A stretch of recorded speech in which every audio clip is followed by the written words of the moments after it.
Tātad laipni lūgti podkāstā Jātnieku ceļš. Šodien esmu ieradusies pie Annas Šelleres. Un tātad šajā podkāstā šī ir vieta, kur mēs tātad runājam par zirgiem, par jātnieku treniņiem, viss, kas saistīts ar zirgu plānošanu, par zirga veselību, kā arī es šeit aicināšu dažādus cilvēkus, kuri ir visu savu dzīvi saistījuši ar zirgiem, vetārsti, kalēji, kā arī daudz labi jātnieki.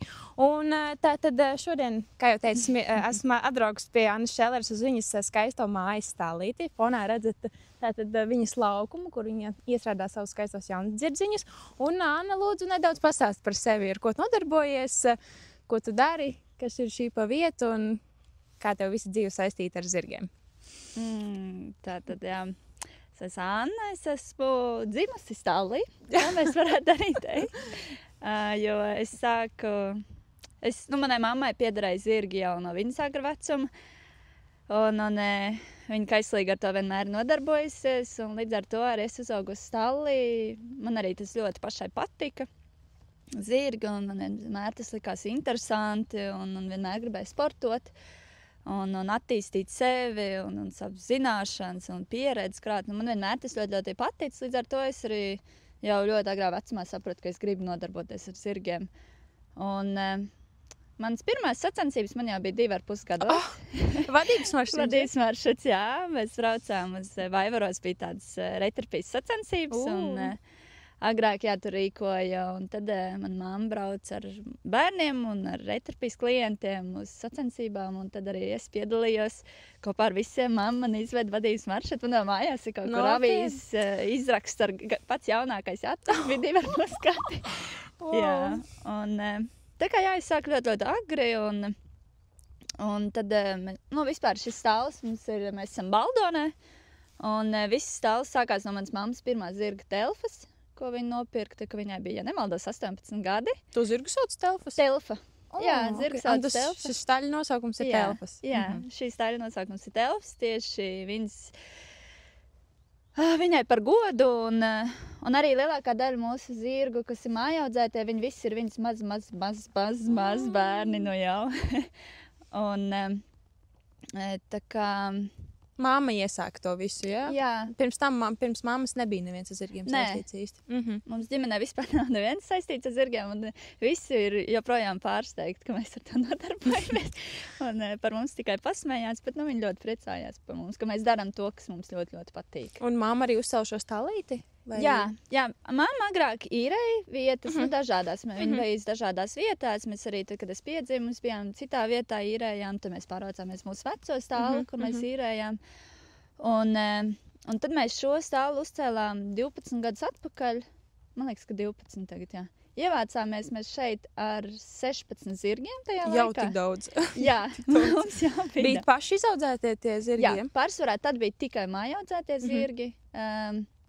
Jā, bija cita laika, bija grūti nopirkt zirgus un naudiņas, protams, un tā. Jā. Bet mammai bija labs zirgu sastāvs uz to laiku. Mamma vienmēr nodarbojusies ar jauniešu bērnu trenēšanu reiterpiem. Un tie zirgi, kas nāca no Telfas, vienmēr bija ļoti labu raksturu, ļoti labu veselību. Un līdz ar to viņi bija ļoti piemēroti tām mūsu vajadzībām. Viņi bija arī konkurētspējīgi konkursu sacensībās un iejādi viņi bišķi arī skrēja. Jūs arī pārdevāt viņus? Jā. Kaut kāds ir gājis pārdošana, kaut kāda palika bērniem un man un tā tālāk. Un tā, ka mēs ievācāmies šajā stālī, mums bija 16 zirgi. Šobrīd mums ir, ja es nemaldos, 38 zirgi šeit uz vietas. Iedomājieties, 38 zirgi, cik tas ir daudz.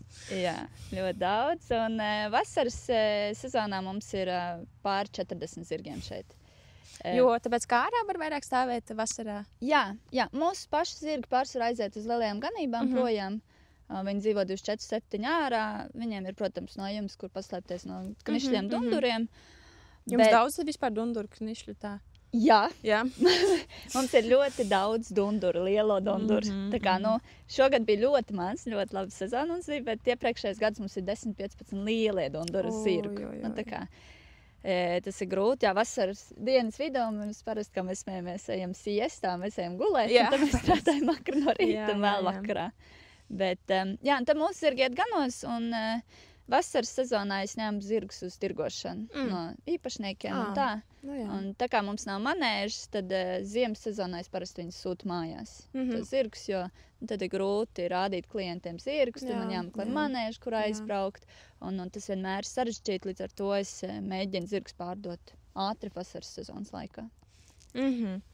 Ok, un kā tev bērnībā bija tā, ka tev patiešām patīk tie zirgi, vai bišķiņ bija tā kā, uzspiesti tie zirgi, vai tev ļoti vienkārši reiz iepatikās un visu to arī aizgāja ar tiem zirgiem? Jo man liekas, citiem, kuri jau ieaug jau zirgu ģimenē, viņiem bišķiņ, kā vienkārši tāds obligāts pasākums iet uz to stāli. Jā, tā tas ir daudziem, tiešām. Bija kaut kādi momenti, kaut kāda dzīvē, kad gribējās tā kā vairāk pavadīt laiku ar jauniešiem, bišķiņ tā kā patasēt un tā. Tas bija kaut kādos, tur gados 14, 16, kad likās tas tā socializēšanās varbūt vairāk. Bet te, kad es biju maza, man ļoti, ļoti patika tas jau no sākuma. Un man mamma arī vienmēr iemācīja, jau no mazotnes, ka ja tu jāj, tev ir jājāj regulāri. Ka zirgam ir jātrenējas, tev ir viņš jātur formā, ja tu pats vari tur pāris dienas nepajāt, tas jau nekas nav. Bet ja tu gribi braukt ar to zirgu startēt un jāt un viss, un gribi progresēt, tad tev ir jājāj regulāri un visu laiku. Līdz ar to, tas no bērnības jau bija iemācīts, tad bija vai nu jāj, vai nejāj. Un tad es izvēlējos, ka es gribu jāt.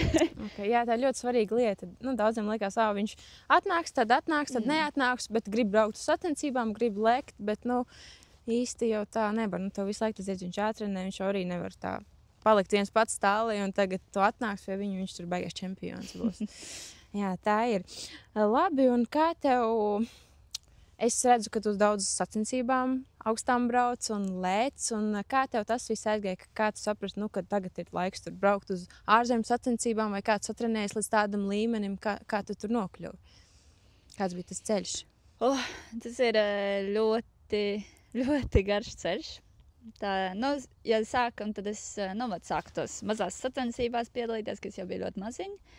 Tad, kad man bija kaut kādi gadi 12 laikam, man vienmēr bijuši kaut kādi, mums vienmēr bijuši kaut kādi zirgi, ar kuriem es startējusi. Un tad, kad man bija kaut kādi 12 laikam, es sāku startēt federācijas sacensībās, kas bija, tajā laikā bija praktiski tikai kleisti. Un tad mums bija tāds mājaudzēts zirgs Pantheon, ar ko es arī sāku startēt bērnos diezgan veiksmīgi. Un tad bija vēl vairāk citi tur dekors un vēl kaut kādi. Un tā es visu laiku startēju, un tad, krāju, protams, tos punktus. Es biju vienmēr tik aizraujoši krāt tos punktus Latvijas labākā jātnieka titulam. Un vienmēr arī ļoti gribējās, un mēs arī, tā kā gājām vienmēr, to man arī diezgan veiksmīgi gājis. Kopvērtējumos bija katru gadu praktiski no 2., 3. tā kā. Mums bija tāda... Ar vienu zirdziņu tu vienmēr startēji vai ar vairākiem? Kā kurā laikā?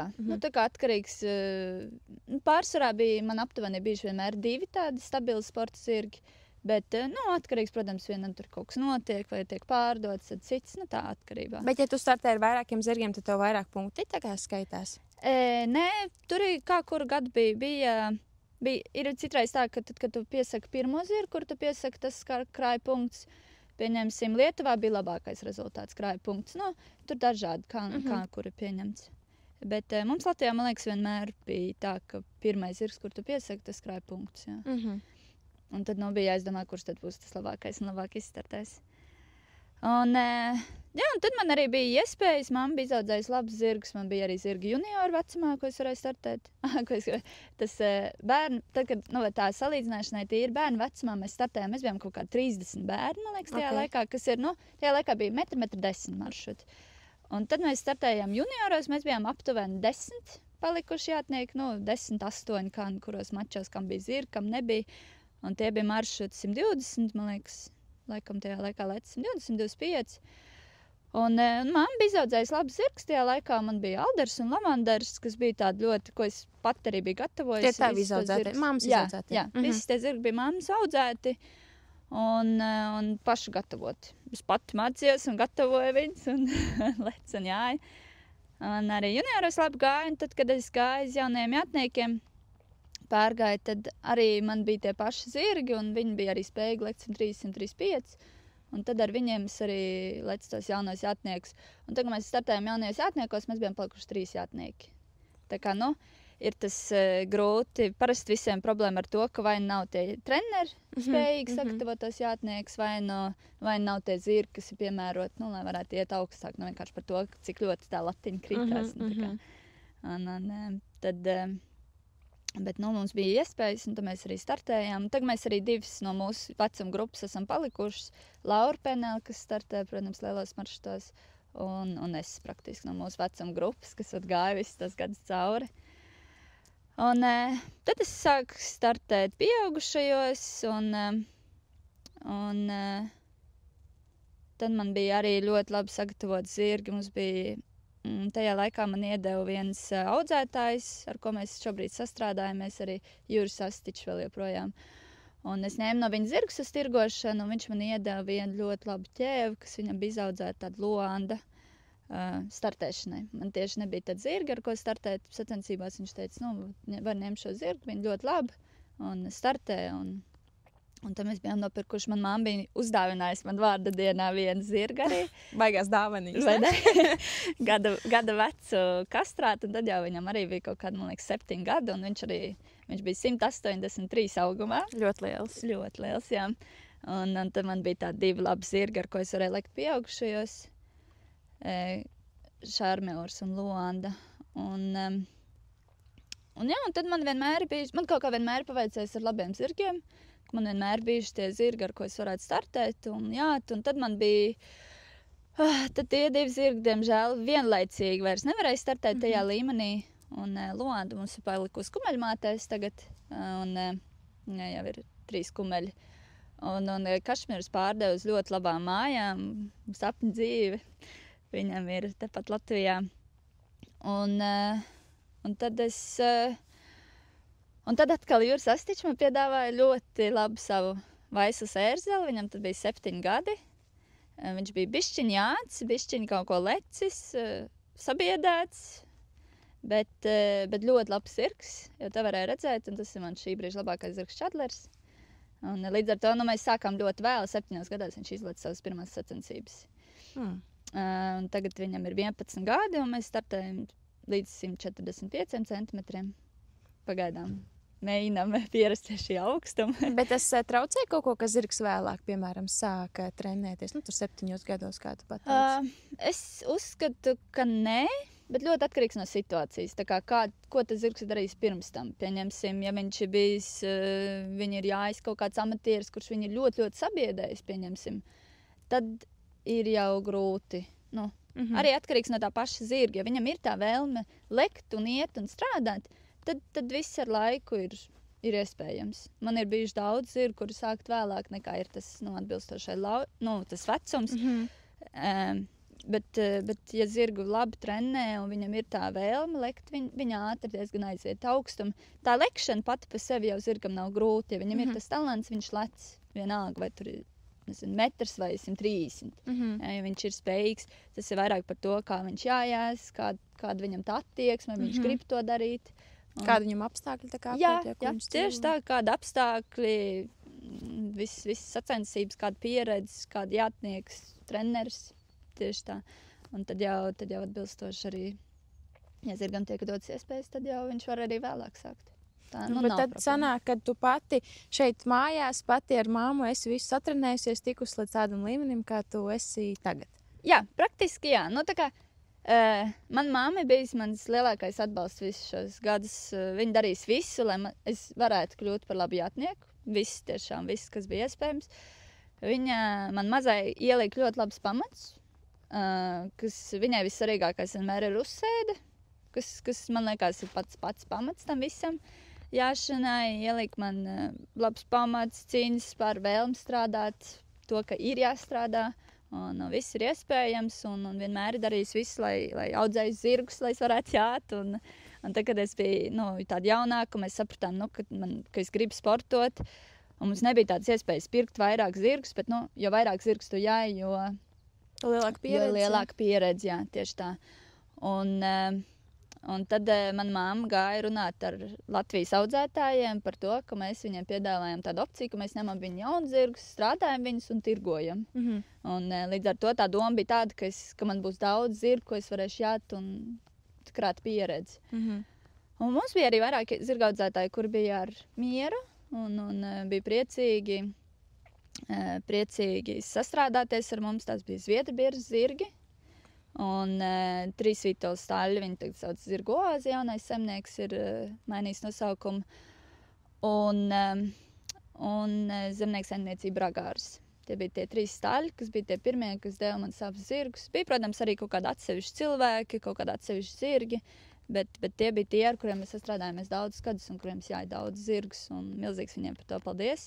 Viņi man atbalstīja, tāda jauna meitene. Es, protams, mācījos un ne viss sanāca, bet es centos un bija arī veiksmīgi rezultāti. Kā tieši no cik līdz cik gadiem to zirdziņu tā kā iestrādāja, cik ilgi viņš bija tā kā pie tevis?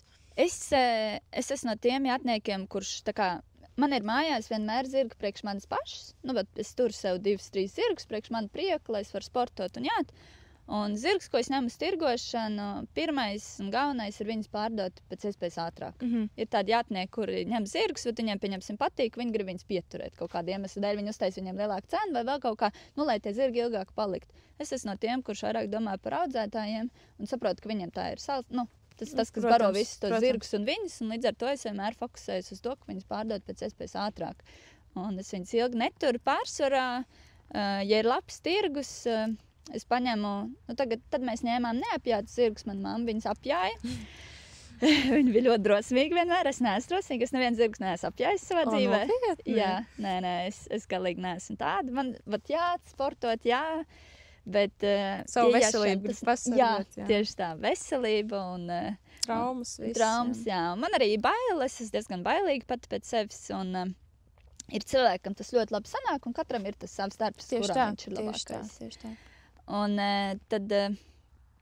tad man mamma viņas iejāja, un tad es viņas jāju, un pārsvarā, tās vasaras laikā es ņēmu sākot no marta zirgus, līdz novembrim viņiem visiem bija jābūt prom. Diezgan ātri. Jā, bet īstenībā, ja bija labs tirgus, un tagad es ņemu tikai iejāts zirgus, jo es neļauju ar savai mammai iejāt zirgus. Protams, labāk tā, jā. jā, kā es tagad ņemam pārsvarā, ja ir labs tirgus, 2-3 mēneši aiziet zirgi. Kā es teicu, es viņas neturu, līdz ar to viņiem ir arī diezgan draudzīgas cenas. Es viņas ātri sagatavoju. Protams, viņi nav tur super iestrādāti, bet tīri pamats viņi iemācās. Es viņiem ielieku labs pamats. Tur kaut kādu maršrutiņu izlikt jau sacensībām? Jā, aizbraucu uz sacensībām pāris starti. Praktiski tagad zirgs izliec 80 metru un tur līdz 10-15 tūkstošiem viņi jau praktiski ir jāiziet. Ja tur veselība ir laba un zirgs ir foršs, tad pārsvarā arī es mēģinu. Parasti tās vienas sezonas laikā es visbiežāk izņem 2 stūrus ar zirgiem. Es tā kā paņem vienu zirgus, viņus pārdod un paņem nākamo grupu. Tā kā tā. Un pat es, priekš manas komforta zona ir 7 zirgu dienā. Daudz, tas ir ļoti daudz. Jā, bet tā ir visa diena un es pieņemsim vairāk nevaru, jo mēs daram arī paši staļu darbus kopā ar manu mammu un vēl viens sievieti, kas mums palīdz ikdienā. Mēs paši barojam, paši tīram bokus, paši vedam ārā, iekšā, treniņi. Līdz ar to, pieņemsim, man patīk zirgu strādāt kārtīgi. Es nejāju viņas 20 minūtes, es viņas jāju 40 stundu, kā kuru, un 5-6 dienas nedēļā. Līdz ar to, tad es vienkārši vairāk nevaru paspēt paņemt. Tev kāds palīdz sasaglot, vai tu pat arī visu sagalo? Tā sieviete arī mums palīdz. Viņa pieņemsim, no rīta mēs pabarojam zirgus, viņa palīdz izvest, tad mēs kopā iztīram 3 bokus. Tas ir, pusotru stundu, maksimums 2. Un tad mēs sākam jāt, viņi tur saglo, un tad, vakarā es, protams, pati visu to daru. Brīvdienās tad arī pati. Ļoti darbīgi viss tev. Tāds karusels, tu pat nevari iziet ārā, man liekas, no tā. Nē. Tad, kad ir mums vienmēr, kad es biju jauna, mums meitenes teica, tevi tā paveicies, tevi pašai savs stāls, var jāt, cik grib. Es saku, tad, kad tevi pašam savs stāls, tas nav jāt, cik grib, tas ir tevi ir jājāj. Un tevi ir jāiet uz stāli. Tieši tā, jā. Mēs ar mammu mēģinām vienotrai dot brīvdienas, reiz 2 nedēļās mums parasti sanāk iedot vienai otrai brīvdienu. Ir bijuši tādi mēneši, ka mēs varam paņemt 1 brīvdienu, pieņemsim. Tā, ka un tajā dienā... Vēl sacensības sazinās. Jā, tieši tā. Ar sacensībām ir grūti, jo tad, kad tu esi sacensībās, tad tu nejāji tos zirgus, kas ir mājās. Un līdz ar to, tad tev ir, protams, jājāja tad darba dienās visus tos, kas tev ir palikuši mājās, un tad sacensības, un mēs sezonā, šogad mēs diezgan salīdzinoši maz startējām. Bet citus gadus mēs braucam katrs. katru nedēļas sacensībām, katru. Jo vajag tos Lietuva, video, Igaunija, Latvija. dabūt skaistos video tiem jaunzirgiem. Jā, tieši tā. Tā kā nevar jau aizvest visus 8 zirgus vienās sacensībās. Un man māma arī vēl joprojām startē. Jā, tā kā tad sanāk, ka mums ir daudz zirgu aizvest, tad vienu nedēļu aizvest tos, vienu nedēļu tos. Un tad, protams, visu laiku jāfilmē video un jātais materiāls zirgiem, un viņiem jākarāj pieredze, un tad līdz ar to sanāk visu laiku braukāt katru nedēļas nogalu, un tad ir, tad es sanāk, mēs dzīvojam Stallī. Un kā tev sanāk atslēgties no tā visa? Tev, bišķiņ tā kā pa daudz labi tev patīk to darīt, bet kā tu atslēdzies, lai tu bišķi prātā nesajūts ar to visu? Ko tu dari? Lasi grāmatu, ej pastaigāties vai saldējumu paēd, nezinu. Jā, tas ir labs jautājums. Tad, kad man ir brīvdiena, es parasti guļu visu dienu gultā un neko nedaru. Skatos filmas, tas tā kā man patīk pašai. Bet īstenībā tas, kas tev ļauj atpūsties ne fiziski, bet emocionāli sacensības. Jā, jo tad, kad tu aizbrauc sacensībām, satiec daudz pazīstams cilvēks. Tu vari parunāties, tas ir... mums kā jau viena tēma visiem ir vienmēr par ko parunāt. Ir kaut kāda tur informācijas apmaiņa, ir kaut kāda tur notikumi, kaut kādas tur drāmas, kaut kādos staļos. Un sanāk sacensībās tu kā fiziski nogurst vairāk, bet emocionāli tu īstenībā atpūties. Jo, mēs jau visi sirdzinieki, ka esam viena tāda liela ģimene. Un viens otru plus mīnus zina, un ir tie kaut kādi savi draugi un tā. Un tad līdz ar to tās sacensības ir tādi svētki, un tā ir tāda ballīte, un tad var emocionāli bišķiņ atpūsties. Es mēģinu turēt kontaktu arī ar saviem klases biedriem kaut kad reiz gadā. Nopietni sanāk, jā, reiz vai 2 reizes gadā mēs tā kā tiekamies. Viņi biežāk taisa visus tās pasākums, bet man bieži vien sanāk sacensības, un tas daudz kur netiek. Bet, kaut kad reiz gadā mēģinu izsēt vecrīgu. Tā kā, kaut kā mēģinu sev to visu. Bet mums arī Stallī ļoti, ļoti foršs kolektīvs. Mums ir privāto zirgu īpašnieki un bērni, kas jāj. Un ir ļoti, ļoti atbalsta un palīdz vienmēr. Arī, ka mēs aizbraucam sacensībām, mums ir meitenes, kuras mēs varam sarunāt, kas mūs aizvietos Stallī un kas izjās zirgus. Un viņi arī ļoti atbalsta Stallī. Tā kā mums ir ļoti, ļoti draudzīgs kolektīvs, un līdz ar to tad ir, arī tas palīdz, ka tev ikdienā ir vienmēr tādi forši cilvēki apkārt. Un es šogad īstenībā es to sajūtu ļoti, ļoti, cik ļoti svarīgi ir tie cilvēki tev apkārt. Un, jā. Tev Stallī ir tik daudz darba, ka tu aizbrauc sacensībām, tev liekas, ka, te vispār var atpūsties. Jā, tieši tā arī ir, jā. Interesanti, jā. Protams, Audruvs nevar īsti skaitīt par atpūti, ja pieņemsim tevi rīta maršs ar jaunzirgu 7 no rīta, un tad tu lec 140 ar čadleru 9:30 vakarā, tad tā visa diena sanāk ļoti, ļoti gara un nogurdinoša, tīpaši vasarā, kad ir plus 30 grādi. Jau tā, ka tas ir ļoti, ļoti forši. Bet labāk, lai saulītes spīd nekā lietas slīst, man liekas. Jā, tas arī. Tā kā ir nav garlaicīgi, kā saka, tev ir, kā mēs smējāmies, mēs esam visi nedaudz slimeši. Un kādas vispār zināšanas vajag, lai audzētu savus zirgus? Kā jūs, es lecināšu to ar to, vai kā jūs izdomājat? Es domāju, tā ir vispār cita pasaule, kādām zināšanām jābūt par to visu. Audzēšana vienmēr ir bijis mans hobijs. Es esmu ļoti, ļoti daudz interesējusies, ļoti daudz sakojis, ļoti daudz runājis ar Latvijas audzētājiem arī par viņu pieredzi. Man arī ļoti patīk sacensībās, pieņemsim, skatīties ne vienkārši zirgu, bet paskatīties viņu izcelsmi, pieņemsim, kādi tie bērni tad ir un sanāk. Un tā kā es esmu arī ļoti daudz jājus, man arī ir kaut kāds jau priekšstats īpaši tajos staļos, tā kā 3 vitos staļi, protams, tās izcelsmes ir plus minus tās pašas, tad aptuveni zinu, kādi tie bērni ir un tā. Un tad tu mēģini arī, ar to gadu pieredzi, ko es esmu uzkrājis, arī mēģini viņu saprast, kāds tas zirgs varētu tur aptuveni sanākt. Pieņemsim, mums ir tāda mamma, un tad kāds ērzelis varētu būt, vai kas pieņemsim viņai trūks, lai viņa būtu ļoti forša, vai arī ko varētu uzlabot. Un tā var uzschēmot pilnībā, jā? Tā kā, Tu vari cerēt, ka tev sanāks. Tu vari vismaz mēģināt, tā kā iedomāties, ko tu gribētu tajā zirgā, protams, salecini, tad jau sanāk, kas sanāk, tie nekad nezini. Bet aptuveni tā arī ir tā audzēšana, pieņemsim, pasties kaut kādas lietas, kas tev, nepatīk tie zirgā tik ļoti, pasties ērzelē, pieņemsim, tur, 3 izcelsmēs, viņam tur ir labas kājas, un tad ir liela iespējamība, ka arī tam kumeļam viņas varētu būt labākas, vai, Tādā veidā mums, pieņemsim, pašiem ir savs ķēvis un ne viss viņas ir jātas. Es, pieņemsim, uzskatu, ka visām kumeļmātēm ir jābūt jātām, lai tu vismaz saprastu, kādas viņas ir. Jā, vai tas ir labs vaisas materiāls, ja tu nevari viņu pajāt, tas nenozīmē, ka tas ir labs vaisas materiāls. Vai arī, ja viņa tur ir slima un kaut kāda vēl kliba vai vēl kaut kāda, tas arī nenozīmē, ka tas ir labs ķēvis materiāls. Raksturs, kā zirga raksturs arī? Tieši tā, raksturs ir praktiski viena no visnozīmīgākajām lietām audzēšanā. Tam zirgam ir jāgrib darīt. Es runāju tieši par sportu. Protams, bērnu zirgiem atkal ir pilnīgi cits. Tev ir jāaudzē zirgs ļoti. Tur nav svarīgi, kāda viņam ir izcelsme. Tur ir svarīgi, lai viņam ir laba galva, lai viņam ir pietiekami ērts gaids, lai viņam ir foršs leciens, lai viņš ir drosmīgs, mierīgs. Viss tās lietas. Atkal sports zirgam atkal ir jābūt bišķiņ asinīgam. Tam zirgam ir jābūt bišķiņ tādam, kā mēs nemies ar putniem, lai viņš gribētu lekt. Tā kā mēs ar putniem bišķiņ, lai varētu šito visu pavilkt. jā, tieši tā. Un tad arī tiem zirgiem, un tad arī, mēs skatāmies, pieņemsim, uz tās kumeļmātes, tad ir, pieņemsim, ir tādas, kurām sanāk labi sporta zirgi. Mēs tikai neceram uz olimpiskiem zirgiem, bet viņi ir labi sporta zirgi, kas ir vēlāk varētu būt labi, jājam, pieņemsim, jauniešiem vai arī tirgošanai. Un tad, protams, svarīgs arī izskats, kāds tas zirgs, viņš būtu vilinošs. Un tad, pieņemsim, no Luanas, kas bija mana sporta ķēve, no tās mēs mēģinām izaudzēt sporta zirgus priekš manis.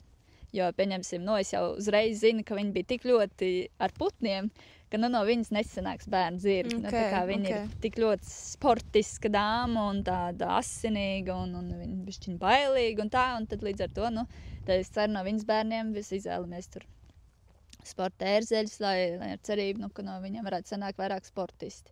Bet, pieņemsim, mēs zinām, ka pārdot tādas būs atkal grūtāk. Jo mums Latvijā jau pārsvarā arī, tos olimpiskos zirgus vai 160 zirgus, viņas jau nevajag tik daudz. Viņas arī grūti pārdot, un viņas ir grūti sagatavot, jo tas ir drausmīgi daudz gadu darbs. Viņi ir savādāk kaut kādi, tie zirgi? Viņiem prasa daudz vairāk laika. Tev vajag labi jāatniek, lai viņš ar to zirgu iestrādāt. Temperamentīgi zirgu, tu neuzliks amatieru virsū, viņš vienkārši netiks galā. Parasti ļoti labi sporta zirgi ir arī ļoti akurāti. Viņi nepiedos tev daudz kļūdas. Tā kā līdz ar to viņi varēs ātri sabiedēt zirgu. Ir grūti pēc tam izmācīt to ārā. Jā, viņai vienmēr ir bišķiņ tās šaubas iekšā. Un tad tās ir milzīgas investīcijas. Tie ir gadi, kad tev viņas jāvada sacensībām. Un tās starptautiskās sacensības ir ļoti, ļoti dārgas. Vēl ceļš aizbraukt. Ceļš, tieši tā, palikšana, nakšņošana, tās ir arī 4-5 dienas prom no mājām. Tas arī tev atkal jāmaksā kādam šeit, lai pastrādātu tā. Tieši tā, viss pārējais zirgs stāv vai viņas kāds kustina, bet tas stāv atkal tas darbs, ko tu dari. Un līdz ar to, Latvijā pārsvarā mums vajag zirgus līdz 130. Tas ir jauniešiem. Jauniešiem, labu galvu, pietiekami talantīgi, viegli jājami. Tas arī ļoti, ļoti svarīgi, kas ir, ko daudz šobrīd aizmirst. Viņi tā kā ļoti cenšas dabūt labākas izcelsmes un tur vēlmi izaudzēt labāku zirgu, bet vienmēr jādomā, vai tas zirgs būs jājams. Ir tādas izcelsmes, pieņemsim, kuras ir ļoti grūti jājams, un viņas nav amatieriem piemērotas. Un, tīpaši, ja jums ir mamma, kura nav nekad jāta, un jūs nezināt, kā viņa jājās, un varbūt viņa arī nejājam, un jūs uzliekat labas izcelsmes ērzeli, kurš arī nav jājams, un tad kombinācijā sanāk zirgs, ar ko neviens nevar tik galā vairs. Bet ir tā, ka citreiz nav tā, ka var sajaukt tās asins kaut kā ne tā, vai, pat tām šķirnēm kaut ko tur sakrustot ne tā, kā vajag. Vai... Šķirnes tagad jau vairs nav īsti, ir tikai pāris tīrsiņas šķirnes, kas ir, pieņemsim, tur traķēņi, kur tev ir jātur tieši tās, tu vari lecināt tikai ar to šķirni, tur kaut kāds tīrsiņas un tā. Sporta zirgiem nav vairs, tā kā tieši šķirnes. Pieņemsim, ja es tagad gribēšu, lai man ir Oldenburgas zirga, es iestāšos Oldenburgas asociācijā. Maksāšu viņiem par to naudu, un tur ir kaut kāds neliels procents, kur tev ir jābūt tai Oldenburgas asinībai, vai arī kaut kādām piešķirnēm. Līdz ar to, vai arī, pieņemsim, mums ir viens zirgs, kuram ir mamma, tētis, mamma, Oldenburgas šķirnes, un viņam ir Latvijas pass. Viņš vienkārši dzimis Latvijā, līdz ar to viņam ir Latvijas pass. Ja mēs būtu Oldenburgā, viņam būtu Oldenburgas. Ja mēs būtu Zangeršaidā, viņam būtu Zangeršaidas pass. Līdz ar to tās šķirnes vairs nav tik ļoti, tā. Līdz ar to tad sanāk, ja man ir tāda mierīga ķēvīta, tad es varu atrast kaut kādu ērzeli aplacināt, tas tik vienkārši, jā, tā kā tev nav tur jāskatās, kā tur, ja tu gribi sev tur tādu čempionu, tad ir jāskatās, jā, bet tā tu vari vienkārši, ja man ir ķēvis, var vienkārši aplacināt. Un, Var, jā, bet, protams, ir labāk uzprasīt, pieņemsim, pieredzējušiem cilvēkam viedokli kaut kādu, tā kā ir audzētāji, viņi, protams, uzreiz redz kaut kādas lietas, kas varbūt labāk nav tiem ērzelim, kas nebūtu tā kā piemērots, ir, pieņemsim, kaut kādas izcelsmes, kurām, labāk nevajadzētu, tur, hobijiem audzēt zirgus, Tā, tur ir daudz kaut kādas nianses, visādas eksterjeras un darbspējas un daudz lietas, kas, protams, tur gadiem arī redz, tā kā tev piedzimst šis, un tad tāda kombinācija varētu sanākt šāds, un tad tu mēģini tāda arī bišķiņ laimes spēle, kā tev veicās. Jā. Un tev ir kādreiz bijis tāds kāds zirgs, ko tu vispār netiec galā? Kaut kāds jauns zirgs, pastāsti, kā tev bijis? Man ir bijuši, ir bijuši zirgi. Man personīgi, es dodu priekšroku pārāk jūtīgiem zirgiem, vai jūtīgiem uz muti, vai tādiem vairāk uz tieši rokas ir tā kā man problēma personīgi. Un līdz ar to es labāk jāju pārjūtīgu zirgu nekā krampi. Tā kā, pieņemsim, zirgs ar cietu muti ir priekš manis ļoti, ļoti grūti. Un es, ar tiem arī man neiet parasti tik labi. Bet tā cietā mute, viņi jau piedzimsta tādu, vai viņas sačakarēti? Jā. Ir zirgi, kuriem vienkārši jau dabīgi ir, pieņemsim, tādas pat izcelsmes kaut kādas, kur es esmu runājis ārzemēs ar daudziem, tā kā speciālistiem, viņi saka, no tās līnijas tur nāk ciets mutes. Tad tos labāk nē. Tad tos labāk nē. Tad tev uzreiz pieņemsim, kaut kādas tādas lietas, jo var zināt, ka ir liels risks, ka tev tas varētu sanākt. Ar to, pieņemsim, tā ir lielākā problēma priekš manis, un tie zirgi vienmēr sastāv man lielas problēmas. Un tad ir kaut kādas, pieņemsim, viens ērzelis un Latvijā, ar ko ļoti, ļoti daudz lecina, kas, tā kā man liekas, nav tas labākais galīgi, bet, pieņemsim, viņi grūti jāņem tie zirgi ar to, ka viņi ir bailīgi, un tad viņi nav pietiekami talantīgi, lai viņi būtu interesanti sportistam, bet viņi ir pārāk bailīgi priekš amatieriem un bērniem. Ne tas īsti. Ne tas, jā. Un tad īsti, un tad pieņemsim, un tad daudz saka, tā kā, ir tā, ka, pieņemsim, es viņus varēšu pajāt. Tas nav viegli, un tas nedod tev nekādu baudu, tas jāiens. Tā kā tas ir vairāk tāds, tikai tik caur tam marštam kaut kādā veidā, pieņemsim. Un tur ir tā, ka es esmu daudz jāiz zirgs no tās līnijas, un tad es zinu, un man ir visi viņi bijuši ar to pašu vienu problēmu. Tā kā, viens no tiem bija ok, bet visi tie pārējie kaut kādi 5 zirgi no tās 6 laikam no tās līnijas bijuši, tādi visi, un tad es saku, es varbūt arī to zirgu jāšu, bet tā, ka man viņš jāpārdod, tur sākas problēmas, jo man nav īsti, kam viņu pārdot. Profiņš negribēs lekt tur 120 to zirgu, jo viņi tur, man liekas, es pat nezinu, vai vispār, varbūt pāris, ir 130 lekuši, un atkal kaut kādam jaunietim, un tā viņi ir pasarežģīti, un tad tā audzēšana tā ir tāda. Slikta lieta. Bet, protams, var arī vienkārši paveikties citreiz un ir kaut kāda labāka zirga. Bet, jā, ir bijuši pāris, bet par laimi viņi ir kaut kā ātri pārdevušies. Un tad īstenībā saimnieki bijuši ļoti apmierināti ar viņiem. Bet vienkārši man, nesagāja. Es viņus turpināju jāt, un kaut kā jau viņi man gāja, bet vienkārši tas nebija tas rezultāts, pieņemsim, ko es gribētu, un nebija tā, ka man ļoti patīk tos zirgus jāt. Galīgi nē, un es biju ļoti priecīga, ka viņi visi aizgāja. Bet es biju arī ļoti priecīga, ka tie cilvēki bija atraduši to zirgu, kas viņiem derēja. Vienkārši tas, ka viņi man nederēja, tas bija cits zirgi, kur man ļoti patīk, atkal citiem nepatīk. Tad... Jā, tu arī saki tā, ka katram zirgam savs saimnieks, jā? Tieši tā. Un tu esi arī bijusi kaut kur ārzemēs, strādājusi, pieredzi ieguvusi, kur tu esi bijusi? Pirmais mans brauciens uz ārzemēm tādām. Es esmu daudz bijis Lietuvā, Audravīs trenējusies, tad, kad viņa agrāk rīkoja seminārus tur, pie Kostas Gaigals. Tie bija tā kā mani pirmie braucieni, bet es arī esmu apmeklējusi gandrīz visus seminārus, man liekas, kas mums ir bijuši pieejami Latvijā. Un, tie bija tā kā mani pirmie braucieni, un tā, ka man bija jau kaut kādi pāri 18 gadiem, laikam, tad mans pirmais brauciens bija uz Čehiju. Tur es aizbraucu uz ļoti lielu audzētāju. Tur bija pāri 450 zirgiem. Jā. Milzīgs, ja stāvas tur. Viņai bija 2 stāļi, jā. Un viņai bija pāri 50 kumaļiem gadā. Fantastiskām izcelsmēm pie ļoti, ļoti bagāta austru biznesmeņa. Showjumping, jā? Visi. Jā, tur bija konkursu zirgi, un to mums bija kaut kādi 70, 80 zirgu zem segliem. Mums tur bija daudz jātnieki, bet tur bija sarežģīti ar to saimnieku. Un es tur aizbraucu, vienkārši tas bija mans pirmais izbrauciens. Kā tu atradi to vietu, kad tur brauks? Man ir viens klients, ar kuru mēs daudzus gadus kopā strādājam, viņam tur zirgs stāvēja. Viņš piedāvāja, ka varbūt grib aizbraukt, pamainīt environment. Kā saka, un es aizbraucu turienē, un tas bija tur 2 vai 3 mēnešus. Ļoti daudz, jaunzirgus, ļoti daudz. Un tā bija tāda, es neteikšu, ka vairāk pieredze tāda sportiskā līmenī, bet tas bija vairāk kā pieredze, vienkārši pastīties to audzēšanu, viss, tur bija draudzīgi daudz zirgi. Jā, tieši tā. Pēc tam es biju Beļģijā, pie viena arī, kas brauc uz Latviju trenēt, tāds Gonzalo. Es biju pie viņa 1,5 mēnesi Beļģijā. Beļģija tā bija dzīvumainoša pieredze, es teikšu tā, jo Beļģija, Holanda ir zirgu pasaules lielvalsts. Tas arī bija pašā centrā, kur bija visas tās lielākās arēnas. Un mēs visi to izbraukājām. Es tur biju ar 2 saviem zirgiem. Arī Čehijā es biju ar 2 saviem zirgiem, un arī Beļģijā es biju ar 2 saviem zirgiem. Es mēģināju ņemt savus zirgus līdzi, lai es varētu gan patrenēties, gan aizbraukt uz mačiem, gan pakrāt pieredzi. Ne vienkārši brauc kaut kur strādāt, bet brauc tieši ar saviem zirgiem. Un tur tas bija pārsteigums, cik daudz zirgu, cik daudz klientu, kādas arēnas. Tas bija tur tie cipari arī apgrozās lielāk. Jā. To es pat neiespringu, bet, pieņemsim tā salīdzinājumā, jo mums pieņemsim pie mums, atbrauc 4 klienti, pircēji pa mēnesi, tas jau liekas, baigi forši. Tad tur bija, mēs bijām vienā mazā stallītī, kur bija viens spāņu jātnieks, un tur bija vairāk īrnieki tajā stallī.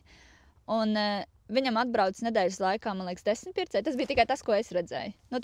Viņš tur bija kaut kāds dīlers, bet ne kaut kāds tur lielais vai vēl kaut kas, vienkārši parastais. Un tad likās, wow, tas tik ir, pavisam cits līmenis. Un tur ir, pilnīgi cits iespējas, protams, bet un tas bija, tur labi treniņi, labi pieredze, ļoti interesanti, visi lielie jātnieki, tas bija tiešām, wow.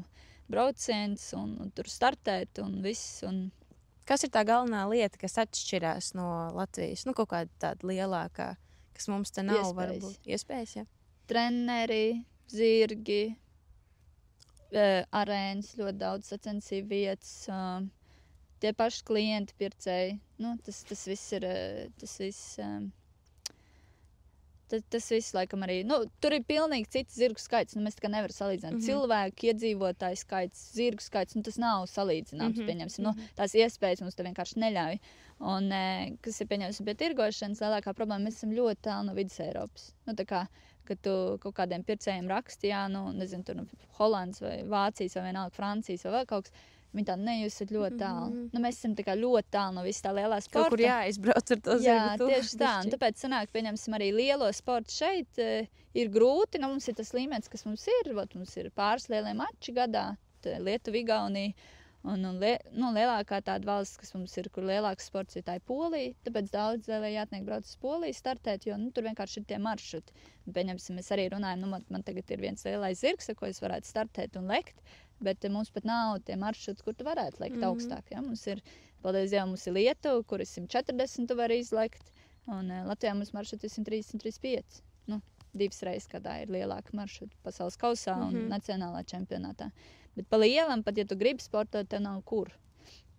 Līdz ar to, tāpēc arī, tie, kur grib tiešām sportot, tad ir jābrauc tuvāk lielai Eiropai, kur ir, daudz vairāk iespējas sponsori un staļļi, un es saku arī tās sacensību vietas, un tur bija 3 lielas arēnas pusstundas braucienā, viņas bija, milzīgas, ar 2, 3, 4 manēžām, tā kā. Un līdz ar to, mēs esam vienkārši bišķiņ pa tālu no vidus Eiropas, bet man liekas, ka mēs arī ļoti progresējam uz priekšu ejam, un mums ir daudz jauniešu, kas grib jāt un kas strādā, mums ir daudz audzētāji, kas audzē labus zirgus, es pieņemsim, labprāt, ja Latvijā audzēt zirgus, nevis ievestos. Man liekas, viņi atšķirās kaut kā, jā? Ir daudziem pasa, protams, patīk. Tā izcelsme izskatās daudz labāk, kad tas zirgs ir no ārzemes, un viņam ir KVPN pasa vai vienmēr cita dārzā zāle būs zaļāka. Tieši tā. Un tas ir ļoti, ļoti daudziem, tīpaši jauniešiem, pieņemsim, ļoti svarīgi. Ir, protams, kaut kādas lietas kvalitātes ziņā, tur ir vairāk kvalitatīvi zirgi, pilnīgi noteikti. Tādi tiešām ļoti kvalitatīvi. Bet es saku, mūsu līmenī, man liekas, mums ir nesliktāk zirgi, un arī pāris lielo maršrutu zirgus arī te var atrast. Vienkārši, tas ir atkarīgs no tā, kur tie zirgi nonāk un cik ātri viņi, pieņemsim, viņi pārdod 4 gados, jo nekad nezinu, vai viņš bija ļoti labs sporta zirgs vai nē. Tas tā kā manai mammai, pieņemsim, viņi izaudzēja vienu zirgu, mēs viņu pārdevām, ka viņam bija 2 gadi amatieri viņu pārdeva tālāk. Un beigās viņš nonāca pie viena laba igaunietnieka, viņš dzīvo Somijā. Un viņš lec maršruts 145. Jā, un tad, varēja redzēt, ka viņš būs labs zirgs, bet, ka viņš būs tik labs, mēs nevarējām iedomāties. Un tad, mana mamma, tāda izaudzēja. Un tad, tu nekad nezini, pieņemsim, ja viņš būtu palicis pie tā amatiera, tad viņš nekad sev nebūtu parādījis. Līdz ar to, man liekas, mums liela problēma tā, ka daudz zirgi vienkārši pazūd, jo viņas neviens nevarēja parādīt. Mums jau cik te mums ir tie lielie jātnieki, kas var tos zirgus parādīt beigās. Tā kā, bet es ļoti labprāt jāju latviešu zirgus un atbalstu latviešu audzētājus. Un tā visi man labie zirgi bijuši dzimuši Latvijā. Jā, un kas ir tā kā svarīgāk tam zirgam, kā viņš tiek uzturēts, piemēram, viņam ir tur ganības ārā, vai tomēr kā viņš ir tā kā jāts, kas ir tās svarīgākās lietas, kas tam jaunzirgam ir nepieciešams, lai viņš izaugtu pa to labo jātnieku. Jo viņam jau arī svarīgi, piemēram, tur aplokā dzīvoties un tur veselība un tas viss. Es teikšu, ka visi aspekti ir ļoti svarīgi. Sākās jau ar pirmajām dienām, pieņemsim, kā mēs mājās, mēs apčibinām to zirgus no pirmās dienas. Tā, lai viņš ir pieredzis, ka cilvēks vienmēr ir apkārt. Tad tieši tāpat pirmais pediķīrs, nagu griešana.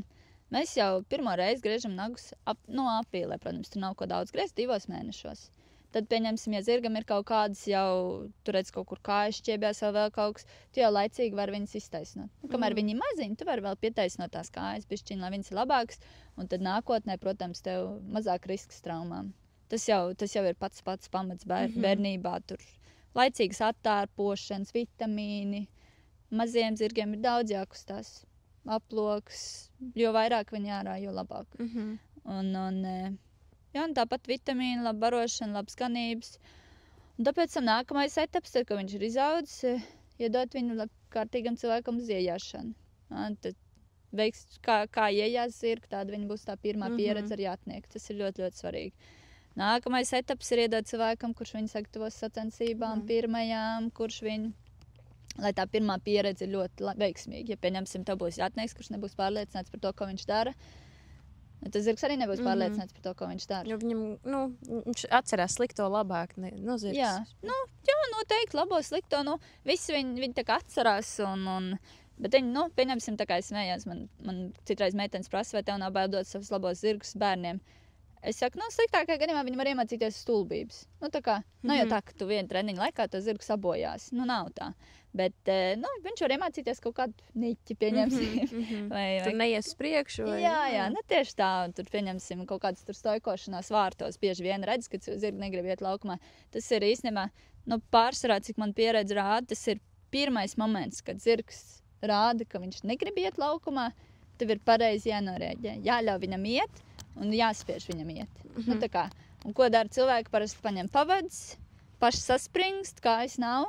Un tā kā viņš sajūt, ka tu tajā brīdī baidies no viņa, viņi sāk ļoti ātri to izmantot. Un tad tu redz bieži vien tos zirgus, kas stojkojās pie vārtiem. Tas bieži vien ir tikai no pirmās pieredzes neveiksmīgs. Arī tāpat braukšana trailerī ir, protams, kaut kādas ekskluzīvi indivīdi, bet mums pārsvarā visi zirgi iet ļoti labi traileros. Jūs paši iemācījāt visu? Jā, mēs paši mācām un tā. Un ir, protams, tādi, kur atbrauc no audzētavām, kur bija ne tik veiksmīga pieredze. Un tad ar tiem kaut kādu laiciņu grūtāk. Bet viņi visi sāk braukt labi, ja viņiem ir laba pieredze. Un ja tu jūti tos kaut kāds, un ja tu jūti kaut kādus momentus, ka tev ir jāuzspiež un kaut kādus momentus, ka tev ir jāpaslavē tas zirgs. Tā kā pišķiņ tam kontaktam jābūt. Bet tas nāk tikai pieredze. Tad tas ir tādas kāpnītes uz augšu, tik sarežģīta tā visa pirmā pieredze, tā apjāšana, visa. Kā tev viss salikt kopā, vēl ir tik daudz zirgiem, tur vajag, tur visu savu dzīvi jāvelc tam, visu to, lai to labo zirdziņu izaudzētu. Jā, viss nāk mācīšanos un pieredze. Tā kā pieredze, un jāmācās no kļūdām, nevar pārdzīvot, visiem nesanāk, visi kļūdās. Bet tu ņem to pieredzi un mēģini nākamreiz nekļūdīties. Jā, un tad turpināt pa manu braucieniem. Nākamais mans brauciens bija bija īstenībā droši vien pats svarīgākais manā dzīvē brauciens uz Vāciju. Es tiku, man ļoti, ļoti paveicās, es tiku pie pasaules, es teikšu, labākā jatnieka. Viņu ļoti, ļoti ciena visu zirdzinieku sabiedrību. Un tas ir Zviedru jatnieks Rolf Goran Bengtsson. Es biju pie viņa, es aizbraucu pie viņa ar saviem 2 zirgiem arī, ar tādu pašu norunu, ka es tur strādāju un trenējos. Un es aizbraucu 2 mēnešiem, paliku uz 8. Paldies mammai, ka viņa man ļāva tur palikt. Un tā bija tiešām dzīve mainoša pieredze. Tajā laikā man tieši bija tāds, praktiski, tā kā es aizbraucu tur, man bija praktiski tāds, gan izvēl nervu sabrukums. Man likās, ka nekas nesanāk, ka es neko nevaru, un es darīju daudz tādas, kļūdas. Tā kā man bija tādas iekšējās bailes kļūdīties, ka es, labāk pieņemsim, tur, taisīju voltus maršrutu laikā tikai, lai nepieļautu kaut kādas kļūdas. Un tas bija īstenībā tāds ļoti grūts laiks man, un tieši tad arī man pirms tam bišķiņ, kaut kādu gadu pirms man, vairs nebija tie man labie zirgi, ar ko es varēju startēt un lekt, tad es gatavoju savus jaunos zirgus, kas man bija tajā laikā Frančeska un Čatlers. Un tad es aizbraucu uz turieni, tad man viss vienmēr prasa, ko tu iemācījies no tā lielā jatnieka. Es saku, es aizbraucu un iegūtu tur to, ko man vajadzēja visvairāk, tā bija pārliecība par to, ka es varu un man sanāks. Tas bija īstenībā tas pats galvenais. Un Rolfs bija fantastisks treneris un ļoti labs cilvēks. Es no viņa ļoti, ļoti daudz iemācījos, un es aizbraucu tur, kā vienkārši palīdzēju visos darbos, gan grūmošana, gan stāļu darbu. Mēs visi darījām visus darbus. Un beigās es jau biju viņa maču krūms. un tad braukt uz lielajiem mačiem kopā ar viņas 5 zvaigžņu sacensībām, un tā bija neticama pieredze. Un treniņu ziņā es ļoti augu tur kā jatnieks, un man zirgi bija neticami progresējuši. Un tā bija tāda, tiešām ļoti, ļoti laba pieredze. Un pie Rolfa arī es visvairāk man pārsteidz. Mēs bijām, aizbraukuši uz viņas Beļģijas sacensībām. Tas bija 9 stundu brauciens. Mēs aizbraucam uz turieni, viņš tur bija pie 5 zirgiem, viņš visus izleca. Tajā svētdienā viņš izleca tos savus 5 zirgus. Mēs iekraujām visus zirgus mašīnā. Viņam tajā laikā bija 60 gadi. 60 gadi. Viņš iekāpa mašīnā, nobrauc tās 9 stundas līdz mājām. Mēs esam 6 no rīta, mēs bijām mājās stālī. Mēs visus izkrāvām, viņš aiziet mājās, viņš pēd brokastis. 9 no rīta viņš ir atpakaļ. Jā, zirgs, kas palika mājās. Cilvēkam iekšas kārtīgi. Jā, un tā es viņam prasīju, es saku, tev taču ir mājas jatnieks, kas var viņus izjāt, tā kā viņus atstrādāt. Viņš vienmēr teica, es neesmu daudz dienas bijis mājās, es nezinu, kā viņi jūtās, un es nezinu, kā viņi ies. Saku, man viņas ir jāpaskatās. Viņš bija tas cilvēks, kurš arī ļoti labi parādīja to, ka ir jāstrādā, ir jājāj tos zirgus. Viņš nav tā kā citi lielie jatnieki, kas tur palikšu tikai pirms mačiem, man tur pārējie pajās tos zirgus. Nē, viņš pats jāj tos zirgus, cik vien viņš varēja. Viņš katru dienu bija stālī, viņš katru dienu viņus jāj, viņš katru dienu domāja, ko viņš varētu darīt labāk un kā tos zirgus strādāt. Tāpēc arī viņš ir ļoti, ļoti cienīts cilvēks. Arī visi lielie jatnieki, tu vari teikt, pieņemsim, sacensībās, skaties, viņš iet maršrutu, visi lielie jatnieki atnāks un uzprasīs viņam, Rolf, kā tu domā, kā tur vajadzēja, ko tur būs. Un pieņemsim, mēs arī tur bijām, un pie mums atbrauca tajā laikā top 1 pasaulē Pēters Fredriksons uz 2 dienu treniņiem pie Rolfa. Saviem zirgiem viņš brauc pa ceļu no sacensībām, iebrauc patrenēties pie Rolfa. Un viņš tad bija numur 1 pasaulē. Wow. Tad likās tāds, wow, mēs sēdējām pie loga tajā kafejnīcā un skatījāmies, kā viņam iet treniņā. Un tad arī bija pasaules kausa posms, Herningā vai kaut kur. Un tad arī Rolfs bija palicis tur ilgāk, jo Henrika von Eckermann, kas bija top 1 viņš to visu ilgo laiku, viņš arī tad bija top 1. Paprasīja, lai Rolfs ar viņu iziet maršrutu, paskatās un palīdz viņam iesildīties. Viņš arī uzvarēja to pasaules kausu toreiz, jā, tā kā. Tā bija neticami laba pieredze, un es ļoti, ļoti viņam pateicīgi par to visu. Un tur redz tiešām cilvēku, kurš ir visu dzīvi strādājis, un kurš zina, ko viņš dara, un viņš arī ļoti, ļoti vienmēr, kad mēs runājam par zirgiem, viņš teica, jebkuram zirgam vajag laiku, labu darbu mājās un pieredzi. Un tikai tad tu varēsi redzēt, kāds tas zirgs ir. Un tā kā viņš bija ļoti, ja tā kā mēs aizbraucam turien, es domāju, tur būs visur top zirgi, super, fantastiski, talantīgi. Un īstenībā tie zirgi bija ļoti normāli. Tā kā nekas īpašs. Bet viņš ar savu darbu, viņš vienmēr skatījās, viņš arī uz tiem zirgiem skatījās tā. Viņa labās īpašības un viņa sliktās īpašības. Viņa sliktās īpašības jāpārvērš par labajām īpašībām. Tā viņš ar viņām strādāja, un tad tu redzēji, ka tie zirgi vienkārši mainījās, tā kā diena un nakti. Bet tad es sapratu, ka ir ļoti svarīgi, ka tu visu laiku esi kopā ar tiem zirgiem, ka tu nevari sarunāt visu laiku kādu, kas tev pajās to zirgu, kad tev pašam jāskatās, jābrauc, jājāj. Jā, ja tu gribi rezultātu un ja tu gribi būt profesionāls šajā sfērā, tev ir jājāj un ir jāstrādā. Un tev ir jāmācās, jo arī katru dienu tu pieņemsim jūt, kā tas zirgs jūtās, kā viņš iet, kaut kādas lietas, kas tev ir jāatstrādā. Ja tu to zirgu nejās un atbrauks tikai par mačiem, tajā dienā, nezinu, viņam ir labs garstāvoklis, jo viņi arī ir dzīvi tie zirgi, viņam ir visādi garstāvokļi un viss kaut kas viņam var būt. Un tad nezinu, tur tajā dienā viņš tev ies ļoti labi, tu aizbrauks mačiem, viņš neies. Tu vienkārši nezinās, ko viņi darīt vairs. Tā.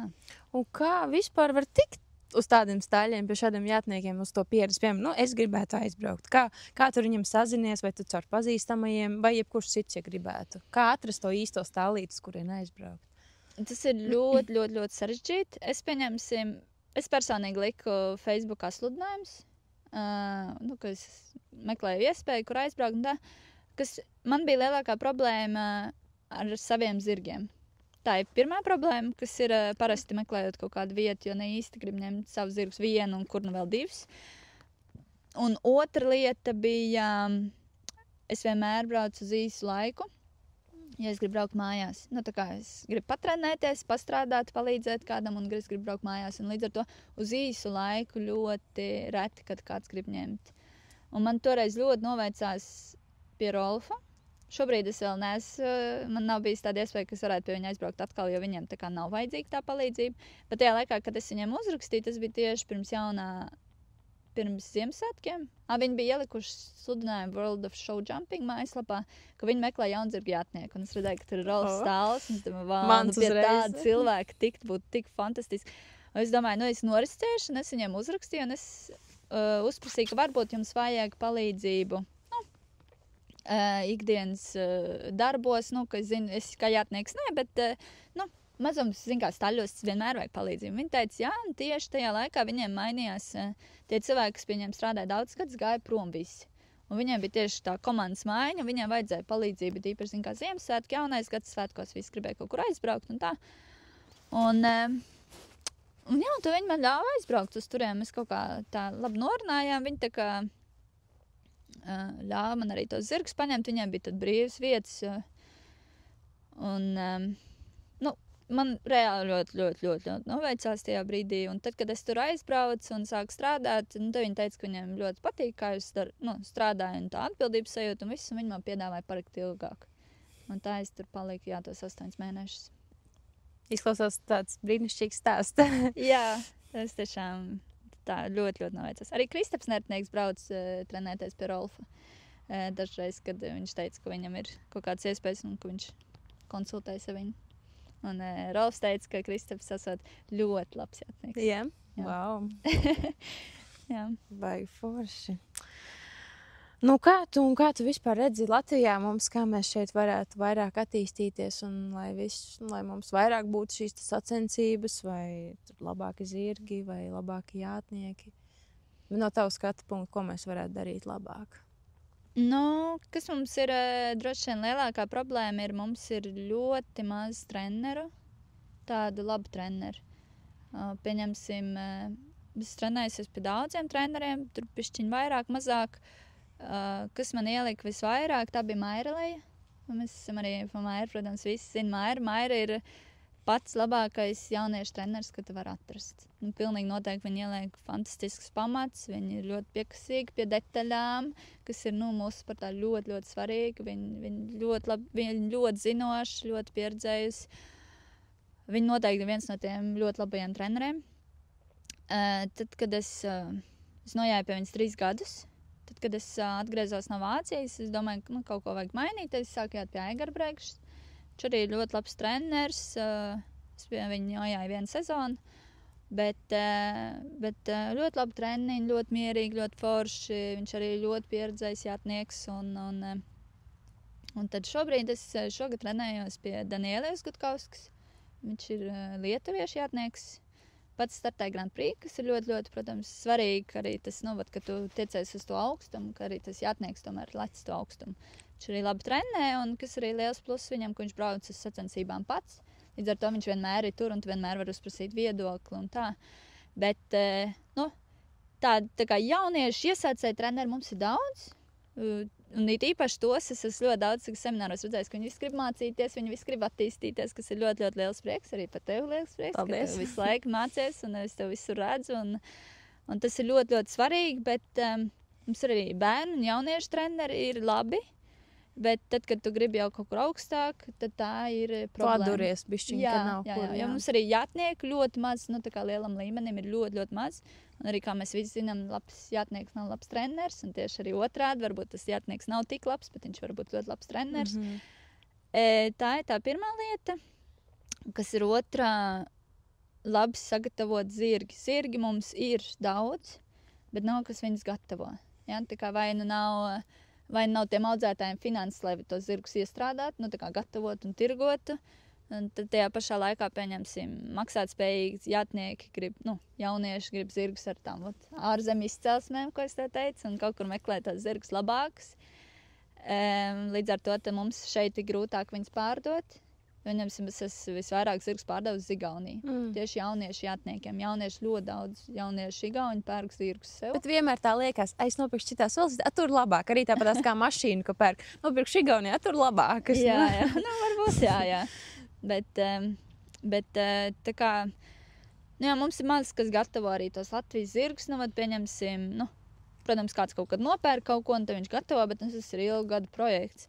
Bet tā, ka tiem audzētājiem atkal nav iespējas dot tos zirgus, un tad līdz ar to ir grūti, ka tie zirgi, bērnam jau tu nepirks jaunu zirgu. Un tad, nav kas sagatavo to zirgu, lai tas bērns būtu tas jaunzirgs būtu tam bērnam gatavs. Un tas ir bišķiņi atkal, ka mums trūkst jātnieku, kas būtu spējīgi tos jaunzirgus gatavot.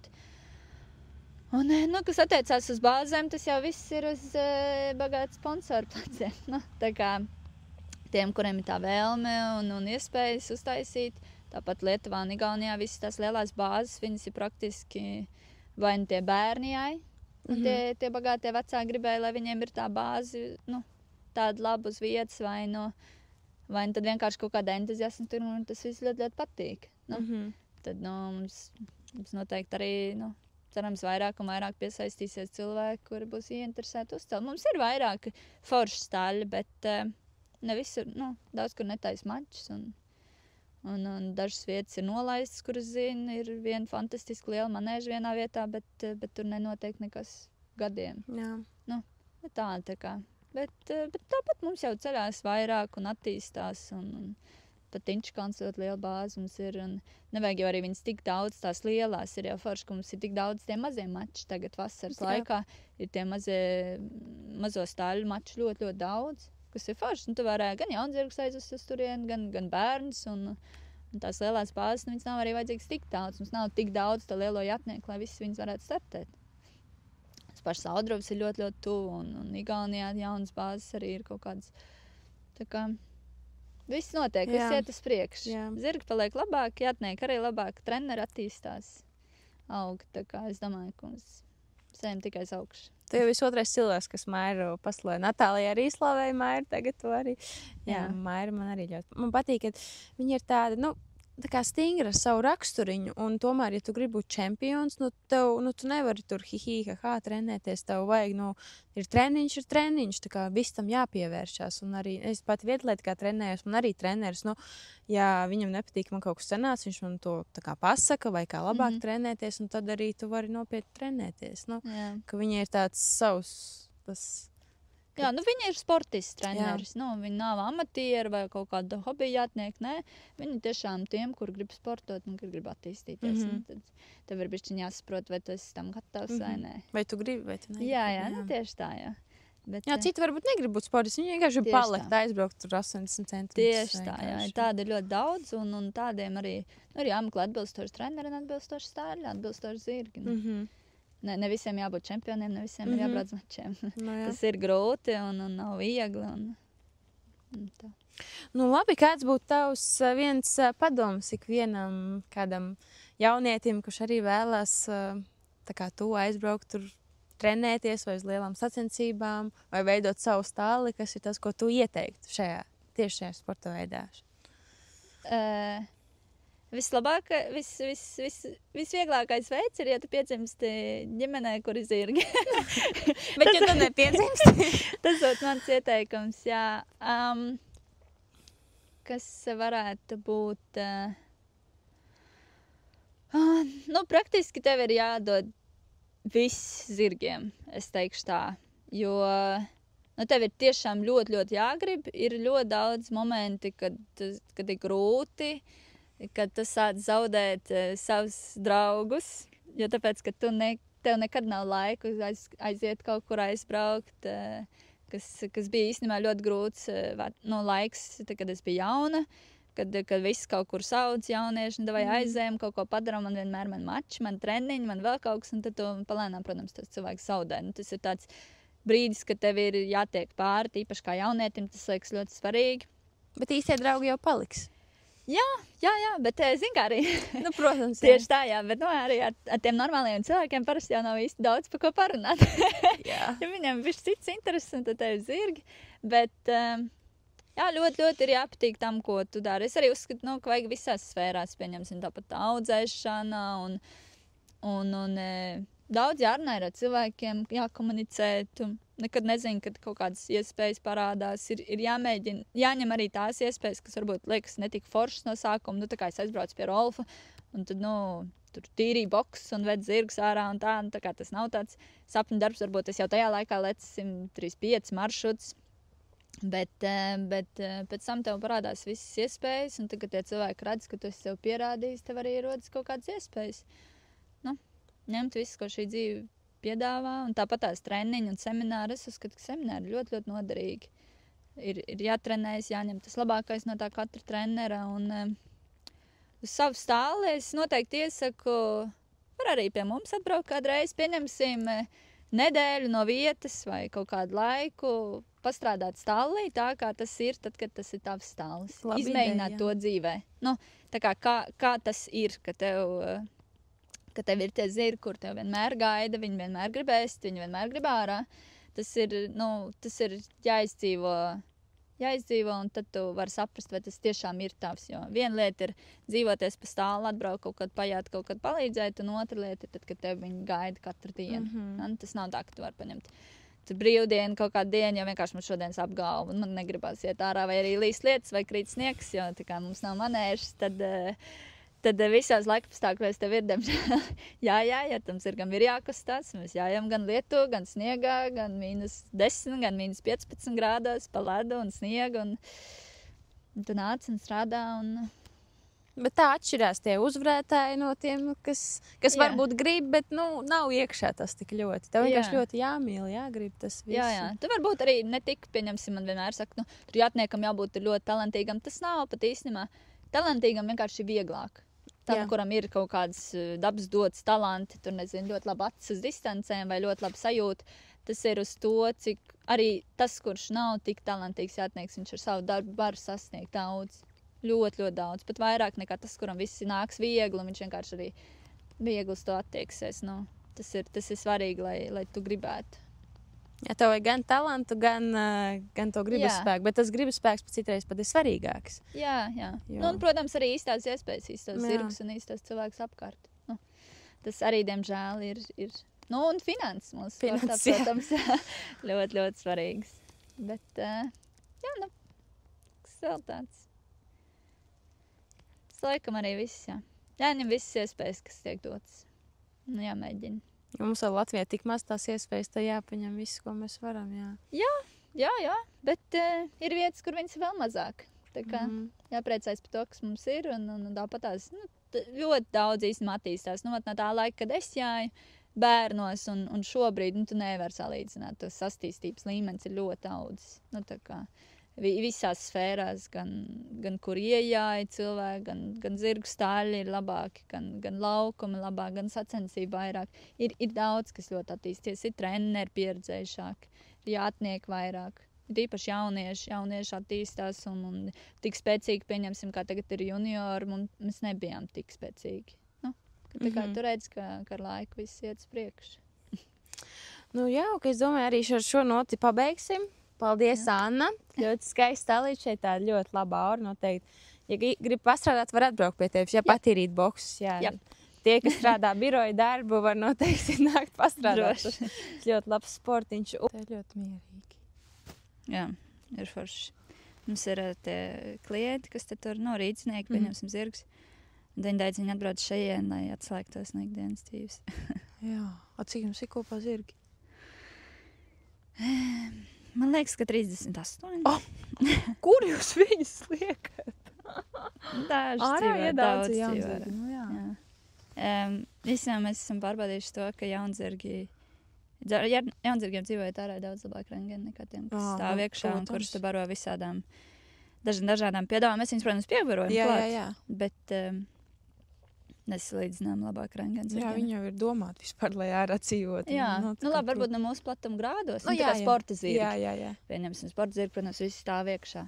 Jā. Bet jaunzirgiem viņiem jau kas ir vajadzīgs ēdiens un paspēlēties ar citiem. Savu kompāniju. Viņiem tā koordinācija, man liekas, arī izveidojas labāk. Viņi tur spēlēs ceļos pakaļkājās. Tieši tā, jā. Mēs tu viņu ieliec kastītē, un tad viņš tāds arī šitāds izaug, man liekas. Tā visādas uzvedības problēmas sākas un visādas citas problēmas. Kā jūs tiekat šo visu galā? Viegli nav. Jums ir kaut kāda tā kā palīdzība, labi zirgkopēja, bet ka tā... Mums nav zirgkopēja. Mums ir viena sieviete, kas mums palīdz darīt darbus ikdienā. Viņa ir pusdiena tikai. No rīta līdz pusdienu laikam un tikai darbdienās, paralēli laikam mēs divi tā tikai.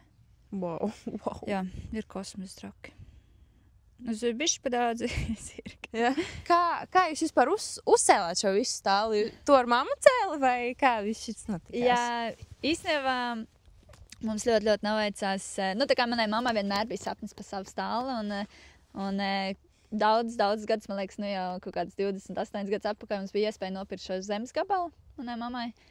Un te īstenībā bija izkastuve agrāk, kur pilsēta ved savus atkritumus, un līdz ar to mēs nopirkām, te viss saved kārtībā, un daudzus gadus tas bija tikai sapnis, un tad uzradās iespēja, mana mamma tā kā bija paņēmusi kredītu, un ka varētu celt savu stāli, un diemžēl mums apmānīja. Tajā laikā mamma mums nozaga materiālus un naudas arī.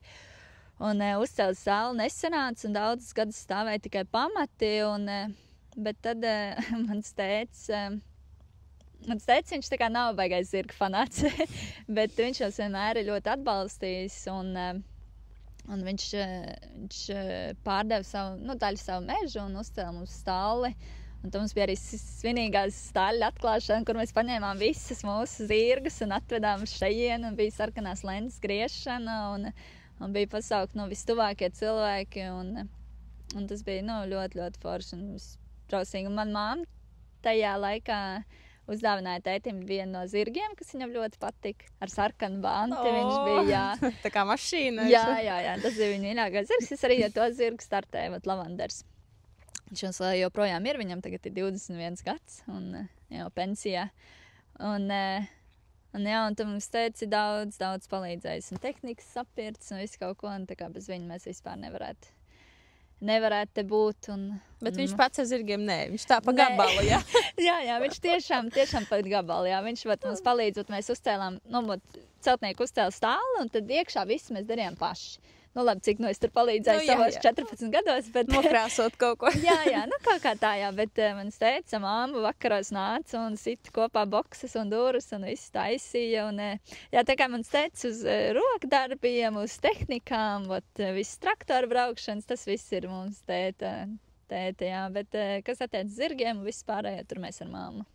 Un kā jūs atvedāt tos visus zirgus atsoļojot? Ar rokām, jā, mums stāls tepat ir 10 minūtes ar mežu. Kā paveicās. Jā. Tepat tā kā sanāk, mēs īrējām no pilsētas, un mums tur arī lielās ganības. Sanāk, tā kā zirgi dzīvo tajās lielajās ganībās, tur, man liekas, 9 vai 10 hektāru zemes, ko mēs īrējam, un ir arī tas vecais stāls, kur viens durvis vaļā, un viņi tur var dunduru laikā ieiet iekšā. Tur ir arī dīķis, kur viņi dzēr, un tad tā viņi tur dzīvo vasarā. Tā kā jā, mēs te vienkārši caur mežu 10 minūtes. Tas bija diezgan aizraujošs gājiens. 16 zirgiem bija jautri. Bet man liekas, tikai viens aizmuka. Tikai viens aizmuka. Bet es skatos, jums nav neviena ponija. Vai ir ponija? Mums ir ponija. Tie krāsainie, kas tur bija sākumā, jā? Jā, mums tur ir, mums tagad ir 4 ponija. Nu, mums tā mainoties. Ir kaut kad... Bija kaut kāda vairāk, jā, bet mēs neesam, kā man mamma smējās, mums īsti nesanāk strādāt ar ponijiem. Tas ir jāmāk un... Ja tu esi gara, tu varbūt nevar paiet ar ponijiem. Vai viegliņu, nē, tu jau esi viegli. Jā, es esmu viegli, jā, bet viņi tomēr prasa kaut kādu to līmeni darba, kurā, Viņi tādi bišķi savādāk, viņi nav cits planētas, tie poniji. Jā, viņi tādi, viņiem nav tik vienkārši, jā, mums kaut kā vienmēr ir. Es arī esmu pat uzaugusi uz zirgiem. Un līdz ar to mums bērni arī jāiz zirgus, bet mums ir mazā auguma zirdziņi. Sanāk, viņiem vecāki ir zirgi, tā viena malvīna, pieņemsim, tētis viņai bija atrajis, ko man mamma startēja līdz 20 amatieriem. Un tā mamma bija mans pirmais zirgs, viņai Maija, ko man mamma uzstāvināja arī daudz gadus atpakaļ. Un tad tā viena cita, tā, pieņemsim, viņai ir abi vecāki ir lieli zirgi, bet viņi bija no dvīnīšiem.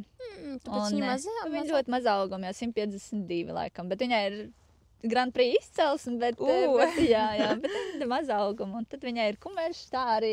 Mēs cerējām, ka būs ponijos, mēs nolicinājām tieši ar ponijiem, uz kaimiņos ir ponijas stāls, bet sanāca tāpatās viņi ir lielāki pa ponijiem savos 2 gados.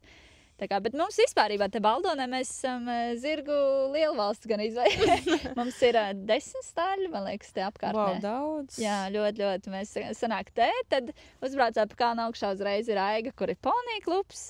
Un viņai tur arī kaut kaut pār 20 zirgu uzreiz lejā pa kalnu ir Sandy. Viņai ir kaut kāda arī tur 5-6 zirgu točni.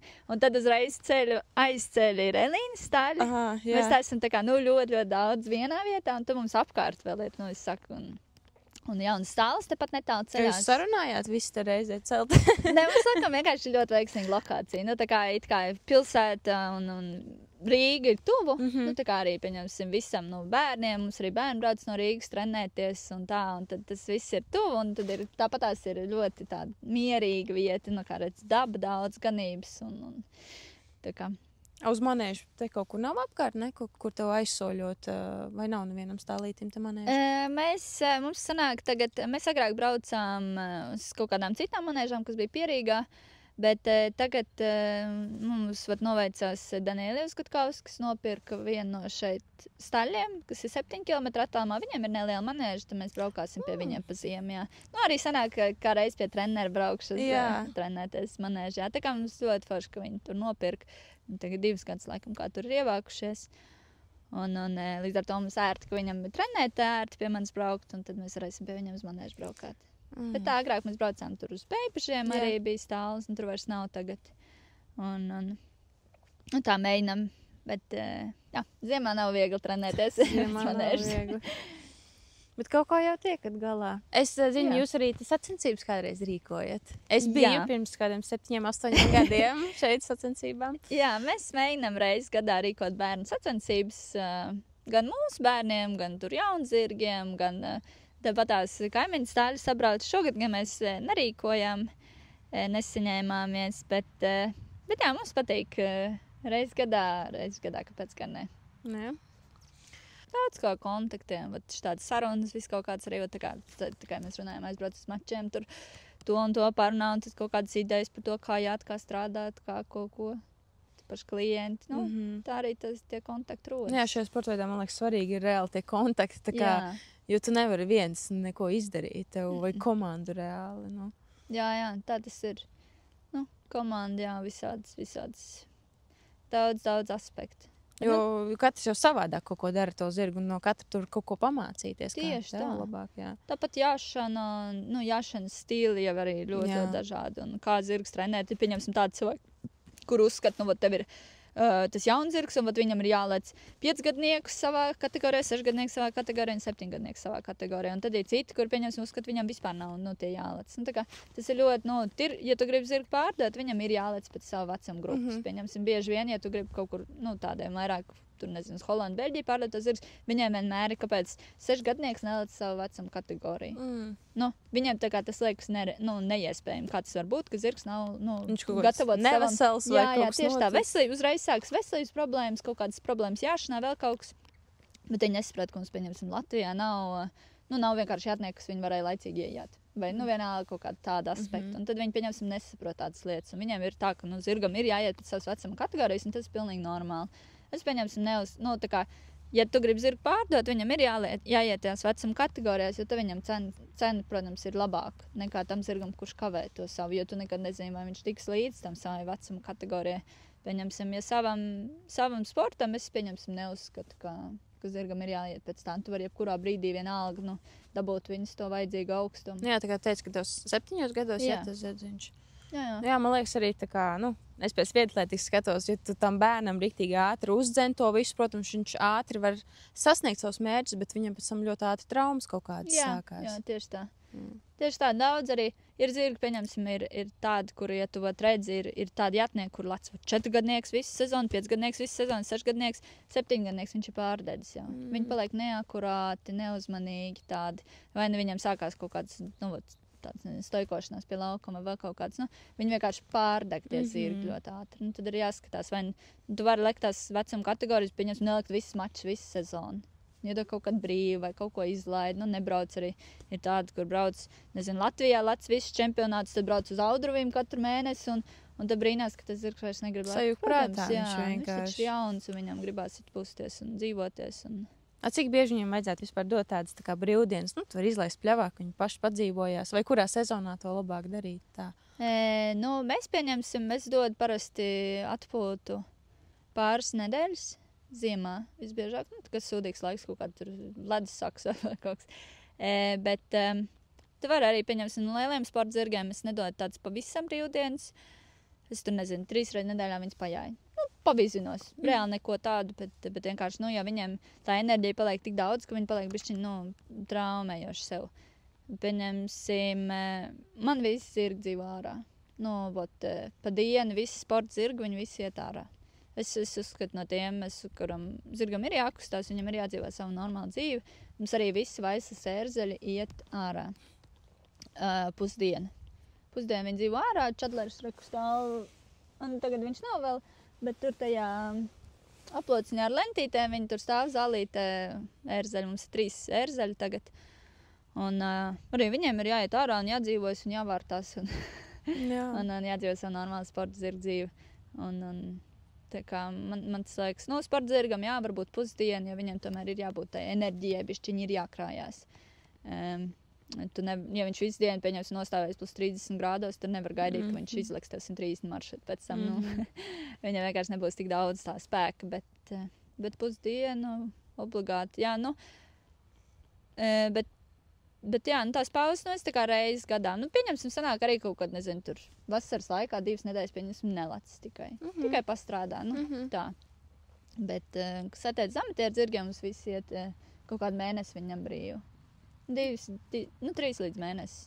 Viņi atslēdzās, restartējās. Jā. Tad tu pieņemsim, kad tu kaut kādu laiku nelec, tīpaši tiem sporta zirgiem, nezinu, tur tā kā es čadleram 3 nedēļas pieņemsim nelec, tu ej uz tiem pirmajiem šķēršiem, tu zirgs tu pilnīgi jūti, viņam gribās, viņš ir tik ļoti tāds, pilnīgi cits uzreiz attieksmi tam zirgam, nekā tu visu sezonu nolēc, protams, viņš iet un dara un tā, bet tad, kad tu esi pēc pauzes paņem, tad viņš ir pilnīgi tāds, kas tagad būs. Tā odziņa tāda visu laiku saglabāt, lai viņam neapnīk. Un mēs arī daudz mēģinām uz mežu iet, tur reizi nedēļā pieņemsim, mēs ej uz meža treniņos. Vienkārši soļiem mums ļoti forši apkārtne ir kalnēts ļoti. Līdz ar to tie zirgi, labi trenējas. Un tad, man liekas, arī viņiem labi, viņiem ir arī apnīkt 6 dienas nedēļā pa laukumu. Mēs mēģinām uz mežu iet, mēs ejam uz atsoļoties arī pa mežu. Tā mēģina visu laiku. Jā, visu laiku jāschēmo, kā labāk izdarīt, lai Jā. viņam neapnīk visu laiku pa laukumu skriet. Tieši tā, viņi tomēr arī dzīvo, viņiem arī ir savas labās un sliktās dienas, viņus jūt citreiz kaut kad. Kādam zirgam nāk garstāvāks, vēl kaut kas vienkārši aizies mežu pasoļoja un nāk atpakaļ. Nu, nav jēgas. Tad Jā, nav jēgas cīnīties. Jā, nu tieši tā. Nu, ja nav, tad citreiz, protams, var kaut ko to savu uzspiest, bet pa lielam, nu, nekas pastrādās nākamajā dienā. Nu jā, tieši tā. Nu. Jā, interesanti. Bet tev visiem zirdziņiem tāda vienāds raksturs, nu, jo šeit visu audzējāt, viņi tā kā līdzīgi? Pilnīgi dažādi. Pilnīgi dažādi mums ir tādi riktīgie sportisti, nu, pieņemsim Lonzi, tie bērni, viņi tādi, nu, tiešām aputniem, nu, visi viņi tādi, nu, neparedzam, bet nē, pilnīgi dažādi. Īstenībā mēs smējāmies, viņi pat tie privātie zirgi, viņi arī ir ļoti, ļoti dažādi. Mēs smējamies, viņi pat ir bišķiņ līdzīgi tiem saimniekiem. Nu, tā kā saka, kāds saimnieks tāds zirgs, tad tu īstenībā redzi kaut kādas līdzīgas lietas tiem zirgiem, tiem saimniekiem. Bet, nē, pilnīgi vispār. Tu pat īstenībā tās pašas, vat mamma, tētis, pat tie ir dažādi. Un tā kā nav, nu, tāpat tās kā cilvēki, arī brālis un māsa ir dažādi, vai arī, nu, tās pašas ģimenes cilvēkiem arī var būt dažādi. Nu, tieši tāpat arī zirgi, arī audzināšanas ziņā, nu, viņi pieņem, nu, viņi arī uztver tās kaut kādas lietas, nu, katrs pa savam. Tu, nezinu, viens tev vilksies striķī, kad viņi vedīs aploku, otrs tev skries. Nu. Bet, laikam, ļoti svarīgi, ka, nu, jau no mazotas, no tā kumeliņa, ka viņš ir kopā ar to cilvēku, ja? Nu, viņš tā kā pierod visu laiku. Nu, jā, es tā kā domāju, ka tas ir viss svarīgākais, īstenībā, drošam darbam pēc tam. Nu, pieņemsim, man bija agrāk, ka vēd tos jaunzirgus no audzētavām, kur viņiem ir, nu, ļoti minimāli kaut kas darīts. Tur, nezinu, reiz gadā apgriež nagus, un viņi tur kaut kā zina, kas ir apaušana, zina, ka tev atved tādu 4-gadnieku. Viņš ir nedrošs ne tev, ne kalējam, ne jātniekam, nu, tā kā nevienam. Un tā pieņemsim ar mūsu mājaudzētajiem zirgiem. Mums, nezinu, pēdējo 20 gadu laikā nav bijis neviens, ar kur būtu problēmas iejašanā. Uzkāp un aizjāja. Nu, tā kā, pieņemsim, es uz mazajiem, es visiem jau uzliku uz seglas. Nu, vienkārši gāja garām, uzliku seglas, nu, nevis tā, ka vēderi, es saku, uzliku, aizgāja. Viņai visiem liekas segas, viņi visi. Un tad viņi tik ļoti pieraduši pie tā cilvēka, ka viņš ir visur apkārt, ka tas iejāšanas process, viņš nesagādā nekādas grūtības vairāk. Nu, vai darba process, un līdz ar to, nu, tas visiem paliek drošāks, nu, tas process. Un mazāk riski kaut kādā, tad, kad tu atved tādu pussaļu zirgu un zini, tu kaut kur pakusties, viņš uzreiz jau trīc un mūk un viss, nu, tad rodās kaut kāds, nu, jo stress situācijas. Arī uzreiz jā, tieši tā. Tieši tā, un tad rodās tās kaut kādas, nu, nepatīkamās situācijas un traumas un riski un viss. Tad, vieglāk visiem. Kā viņi tieši milzīgie zirgodzētavās, nu, ne Latvijā, bet vispār ārzemēs, kā viņi ar to... Tu tak miljons te jaunzirgi 50 un kā viņi... Nu, tad, kad mēs bijām Čehijā, pieņemsim, tur bija, nu, te zirgi audzētavās, viņi tur nevien... Es pat nezinu īstenībā, kad viņus ievadāja tos zirgus, jo viņi, tad, kad viņi gāja ārā, viņas visas laida pa koridoriem uz ganībām. Nu, tā kā uztais koridors un viņi visi skrien. Kad viņi viņus ievadāja, godīgi, es pat nezinu un neatceros, pat ja bija, bet pieņemsim, tad, kad bija iejāšanas process, viņas visi sakrāva smagajos, aizved uz to sporta stāli, nu, no jaunzirgu stāļa pārveda. Tā viņas visas ātri iehordoja, tās meitenes, kas tur bija kaut kādas. Un tad brauca čaļi, tā kā viņi bija iehordota segliem, tad brauca tādi bija 2 čaļi, no vismaz Čehijā, bet visās valstīs viņi ir īstenībā tādi, kas iejā jaunzirgus, un viņi atbrauc, un viņi tur bija, nu, 2-3 nedēļas, un viņi tos zirgus visus pēc kārtas iejāja. Un tā vienkārši lielāko daļu visi sēžās koridorā, kāp mugurā, koridorā, stālī. Un tad viņi sāk, nu, viņas tur soļīgs laikš, un tad praktiski 3 nedēļās visas jaundzirgi bija apjāti. Mums tur bija kaut kā 30 jaundzirgi, man liekas, ka tie čaļi bija atbraukuši. Nu, tur tā... Konvejers, tāds jā, rīktīgs konvejers, jā, bet viņi kaut kā ļoti, ļoti jūt tos zirgus, viņi tajā pašā laikā var noturēties, ja kaut kas... Bet tajā pašā laikā viņi ļoti labi jūt, un tajās 3 nedēļās viņi bija tā, ka viņi no tāda, kas vispār nav jātnieku, nekad uz muguruši jutuši, viņi varēja pārliekt pāris šķēršus. Viņiem bija tāds, jā, tā kā tas uzdevums. Un tā es prasīju, nu tā kā vai, zin kā mums Latvijā atkal otrs puses mums šausmīgi muļļā tos zirgus, nu tā kā drausmīgi ilgi, man liekas tā muļļāšanās pat, man liekas, pa skādu nāk citreiz tiem zirgiem. Nu tādu pārspīlēt, zin, ja tu tur pusgadu vajag, lai zirgi ejā, tas arī, nu, nav... Un tur pieņemsim, bet viņiem ļoti, ļoti ātri, un tad es ar viņiem runāju, es saku, nu, vai nav tā, ka, nu, kaut kāda trāma te zirgiem vēl kaut kas. Un viņi teica, ka nē, viņi īstenībā tik, tā ātri, viņi visi saprot, un tad viņiem dod mieru. Viņas neturpina jāt. Viņas laiž ganos, vai vienalga, vai kaut kādu tur laiku brīvu vienalga, un tad viņi sāk atkal jāt. Un viņiem tas liekas, kaut kā pilnīgi normāli. Bet, ja tu tā visu laiku kaut kā muļājies, viņiem tur kaut kāds visāds domas nāk galvā. Zinu, ka izdomā, ka šitā tagad nobīšos, man aptīk tagad. Tur viņas kaut kā ātri, un tas saka, tie mēnešu laikā viņi visi jau varēja pāršķērši pārlikt no pilnīgi neapsēdētiem zirgiem. Tas bija tāds, wow! Bet, tie čaļi, viņi tiešām bija profiņi tajā, ko viņi darīja. Bet tie zirgi visi bija pilnīgi droši. Bet tur jau vairāk zirgi, tur jau, viņiem darbs visu laiku ir ko darīt. Mums jau tā Latvijā pat nebūtu nemaz tik daudz tā kā tos jaunu zirgus, ko apjāt. Pasēs Sintīga Runčs, tā, ka visu laiku apjāja kaudze zirgiem. Viņa kā viens cilvēks, kurš to dara visvairāk no visiem, viņai visu laiku, viņai pat rindā jāstāv, lai tu tiktu zirgs apjāti. Tā kā, vienkārši viņiem tur, protams, ir vieglāk, ka viņi aizbrauc vienu vietu, un tur ir ļoti daudz, un tad viņi nofokusēs uz to kaut kādu vienu vietu. Bet tāpat, ja ir kaut kāda rajonā, tad jau tu vari braukāt. Vienmēr jau ir zirgi. Mums tāpatās taču dzīves Latvijā kaut kādi, es nezinu, cik tagad ir. Es atceros, vienu gadu kaut kad bija 120 kumeļi gadā. Tāpatās viņiem visiem kaut kādā laikā pienāk 3-4 gadi, viņas visas kaut kā vajag apjāt. Tad kādreiz kādu kumeļu māti, kāds izdomā apjāt vai vēl kaut ko, Zirgi jau ir, priekš mūsu valsts, un tā, cik daudz mums ir jātniek, viņiem ir diezgan daudz. Tāpat ir ļoti daudz, kurš mums neapjāja. Tā kā, daudzās audzētājās mums ir, pa 10 kaut kādiem jaunzirgiem. Tāpat tās burtniekos ir ap 40 kumeļiem gadā. Viņas visas lai apjātu. Es agrāk strādāju burtnieku zirgotētavā. Jā. Es tur arī iemācījos visu, daudz ko iemācījos. Tur. Tur ir daudz ko iemācīties. Tur arī daudz, es arī apjāju tos aromātu bērnus un citus. Es tāda ļoti pacietīgi biju, tāpēc man diezgan labi tas sanāca, jā. Drosmīgi. Jā. Zījiešanas, nē. Jā, tur vienkārši ļoti pacietīgam jābūt, jo tu tā hop, visu gribi, tad, tas zirgs tev pretī, tev, būs tev hop, tā. Tā bišķiņ tā mierīgi visu vajag. Jā. Malāc. Es nebūtu iedomājusies. Jā, es tur diezgan ilgu laiciņu biju, jā. Un tā tas aizgāja, es nopirku poniju, lai bērns varētu trenēt, un tagad tā tas vienkārši aizgāja. Tā dabīgi kaut kā, bet man ļoti patīk. Jā. Man ļoti patīk, un es arī varu visu dienu būt stālī, tīrīt stāli, tur aplokus, man tas arī nesagādāt tādas grūtības. Var darboties no rīta līdz vakaram. Tā kā, jā. Forši. Man liekas, vajag arī tos, kuriem patīk tas bērns trenēties. Un tad, bet katram savs tieši tā. Pieņemsim, mums kaimiņos tur Aiga trenē, viņai patīk ļoti mazos bērnus. Tāds puisis ir mazos, viņai ponija daudz, viņai tieši ponija skola un daudz mazie bērni. Man māma atkal, bišķiņ vecāks, tur 8+, bet viņa tādu riktīgi, tur 4+ tādus ņem pat. Un tad, un tad man mamma vairāk, tā kā sporta, tad vairāk, tādas jau bišķiņ lielākas un pieaugušās, un tad katram tas savs, viņai atkal patīk te mazajiem ucināties. Man liekas, tādam mazākam bērnam pat vieglāk iemācīt nekā citreiz tam lielajam. Jā, viņi vairāk cenšas tie mazie, jā. Es domāju, ka viņiem ir viss kaut kas cits vēl, kas, zin kā galvā tur. Viņiem ātri uzmanība beidzās. Tā kā tu tur 20 minūtītes var kaut ko, bet viņi jau visi ejam citur kaut kur pabrīnīties apkārt, jā.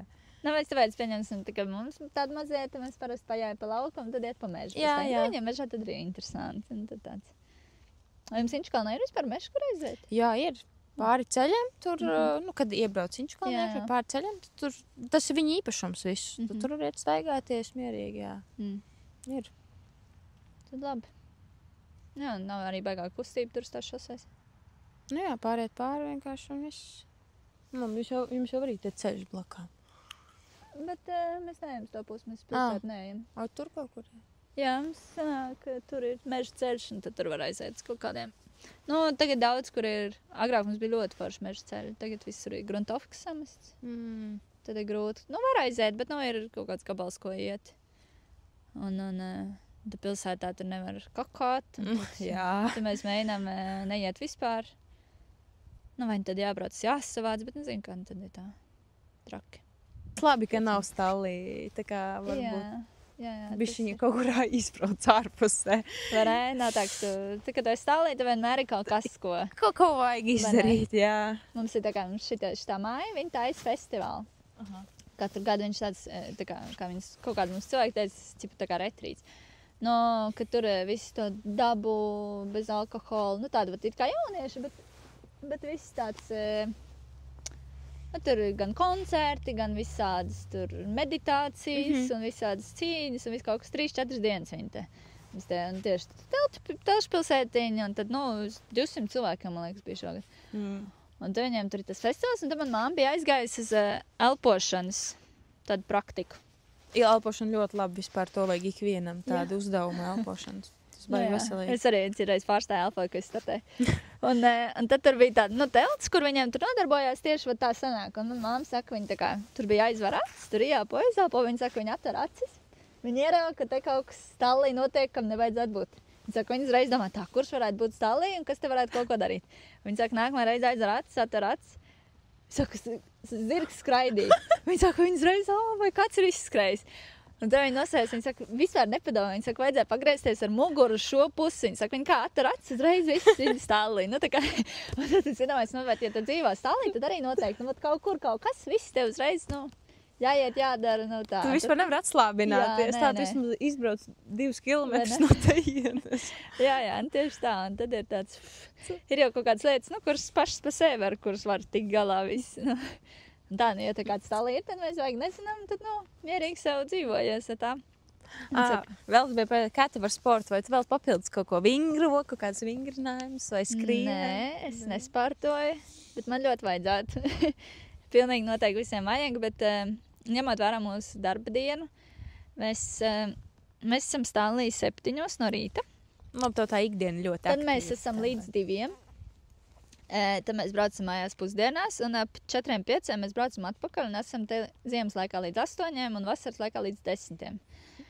Līdz ar to, kad tu nonāc mājās, tev vairs negribās neko. Bet īstenībā ļoti vajadzētu, jo ķermenis ir tik ļoti pieredzis pie tā, ko es jau daru, ka viņš pārstāja trenēties. Ir pieņemsim tos darbus, ko es daru ikdienā, viņos, protams, es spēcīgi, bet tajā pašā laikā ķermenis ir diezgan baišs. Tur pieņemsim, es biju tagad arī fizioterapeiti. Planku uztaisīt. Neveiksmīgi nokritu te pāris mēnešus atpakaļ un traumēju sev plecu, kas man visu laiku liek pa sevi, zināt.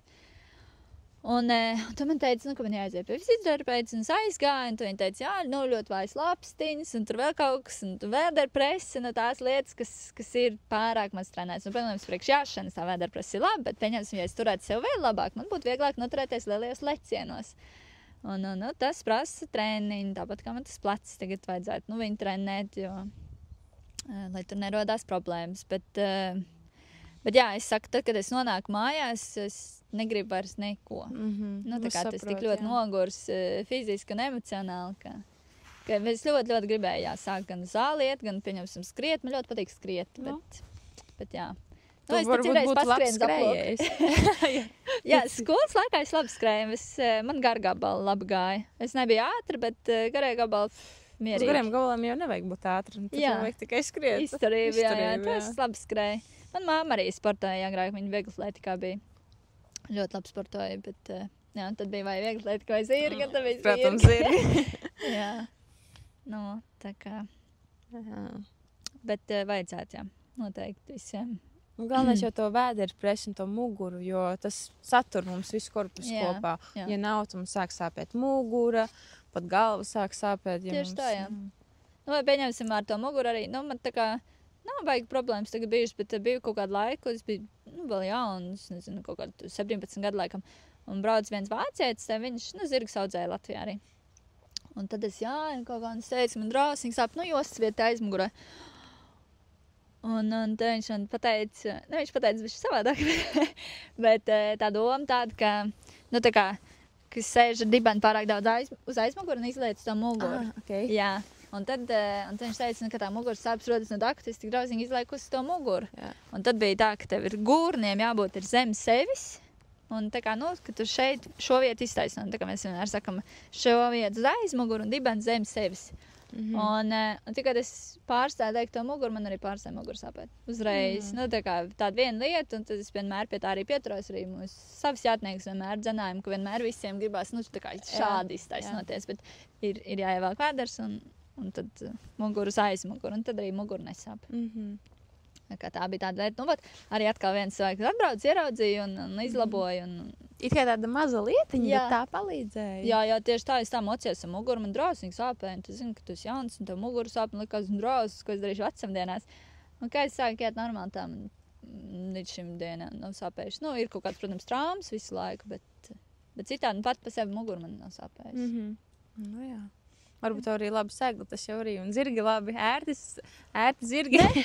It nemaz nē, man te bija viens zirgs nesen arī iedots uz tirgošanu, un man bija pa daudz, es nevarēju paspēt, un es paprasīju mammai, lai viņi vienu pajāja, un tad viņi tur to vienu zirgu paņēma. Viņa saka, kā tu vari viņu pajāt? Viņa saka, man tā sāp mugura. Nu, viņi bija drosmīgi nērti. Nu, tā kā viņi ļoti sit ar pakarkājām pa muguru visu laiku. Un es kaut kā jau biju piešāvusies pie viņas. Nu, protams, viņi bija drausmīgi nērti, bet kaut kā bija jau pieradusi. Un tā, ka viņi atslāps, tad jau ir, ciešami. Un es esmu tik drausmīgi daudz visādi zirgs jājus, ka, tas tāds, jau liekas nērts laiks, tas jau ir, tā. Un tā man mamma pajā, viņa drausmīgi sāpēja pāris dienas muguru, pēc es jūtos tik vainīgi. Es vispār nebiju aizdomājusies, ka viņi ir tiešām nērti. Jā. Bet, jā. Nē, ieraduma liels spēks. Pierod jau vienkārši pielāgojas. Jā, vienkārši pielāgojas, kā bišķiņ jaunāk un tā vieglāk. Un tad aizņem laiku. Un tiešām man Artur saka, tur lietas sludinājums vēl kaut ko. Bet tas aizņem tik drausmīgi daudz laika. Un cilvēki pat nevar iedomāties, tik aizņem pat ielikt tās pāris tirgošanas posts. Jā, uzrakstīt sāk bildes, viss, kamēr uploado. Viss tas aizņem drausmīgi daudz laika. Visiem arī atbildēt. Man vienmēr visi saka, tu nekad neko slikti atbildes ziņā. Es saku, bet tam jau vajag laiku. Tā kā padomāt, kā labāk. Jā, čau. Jā, tieši tā. Ir vai nu kaut kāds tāds stūps atbildes, vai nu tad, ja tev vajag laiku, tad tas visiem aizņem ļoti daudz laika sauc tīklu. Un visam tam sekot līdzi un kaut kādiem sludinājumiem atbildēt. Es tev ļoti labi saprotu. Samantē tāpatās video, es pat baigi nemontēju viņas, tā kā tos tirgojumos, bet tāpatās tur jānogriež, tur jāpieliek krāsa, tur vēl kaut kas. Tad ir, visiem aizņem ļoti daudz laika. Vēl nofilmēt, lai tev kāds, labi, tev mamma laikam var nofilmēt, tā palīdz filmēt. Nu, manai mammai ir problēma, viņai bieži vien kamera paliek, un viņa skrien. Nu jau īstenībā ļoti, ļoti reti, bet vienāk citreiz gadās, tīpaši, ja kāds nopietnāks starts, un viņa, zin, stresā, viņa var pārdzīvot, kas skatīties uz tevi, un kad tu skaties, tu... Jā, tā kā dažreiz tā ir. Un, paldies, tad gaidiet nākamo epizodi. Ja jūs vēlaties iegādāties kādu labu jaunu zirgu, sazinieties ar Annu Šelleri, viņus visi izstāstīs kā labāk. Un kur tev var atrast, piemēram, kāds grib zirdziņu iegādāties vai atvest pie tevis kādu jaunu zirgu, kura tev var sazināties, kur tev var atrast? Es savās personīgajos profilos Anna Šelleri liek gan Facebookā, gan Instagramā kaut kāda informācija. Bet mums ir Facebookā uztaisījis arī lapu Horses for Sale Baltics. Un tur arī ir mūsu zirgi, kas mums ir pieejami tirgošanā. Un tur mums ir arī Facebook grupa JSK Telfas, kur ir vairāk par treniņiem, par mūsu bērniem un par iespējām. Mēs esam visām sfērām īstenībā. Mēs gan zirgus audzējam, gan trenējam, gan bērns trenējam, gan amatieru zirgus trenējam, gan arī mēs piedalāmies dažādās filmēšanās un fotosesijās, gan arī visādos kādas pasākumos un tā tālāk. 10 vienā. Jā, gan izvēj mums. Tas arī ļoti interesanti filmēšana. Bija 2 gadus atpakaļ, mums bija vakariņš pie savējā, mēs filmējām Stallī, mums bija milzīgs vakariņu galds, un tad bija ciemiņi atbraukuši un visu filmēšanu. Tā kā ļoti interesanti, un pie mums filmēja arī Billi. Billē bija viena daļa, jā, un tad mēs arī visu dienu tur filmējām. Tāda interesanta scēna ar Renāru Zeltiņu un Ievu Aleksandru Ekloni. Un tā kā mums... Ja kāds vēlās fotosesiju, tad var ar jums sarunāt visu. Droši var sazināties. Super. Rakstiet komentāros, kādus viesus jūs vēl vēlētos redzēt, par kādām tēmām jūs vēlētos runāt, un tad jau gaidat nākamo podcastu. Atā! Čau!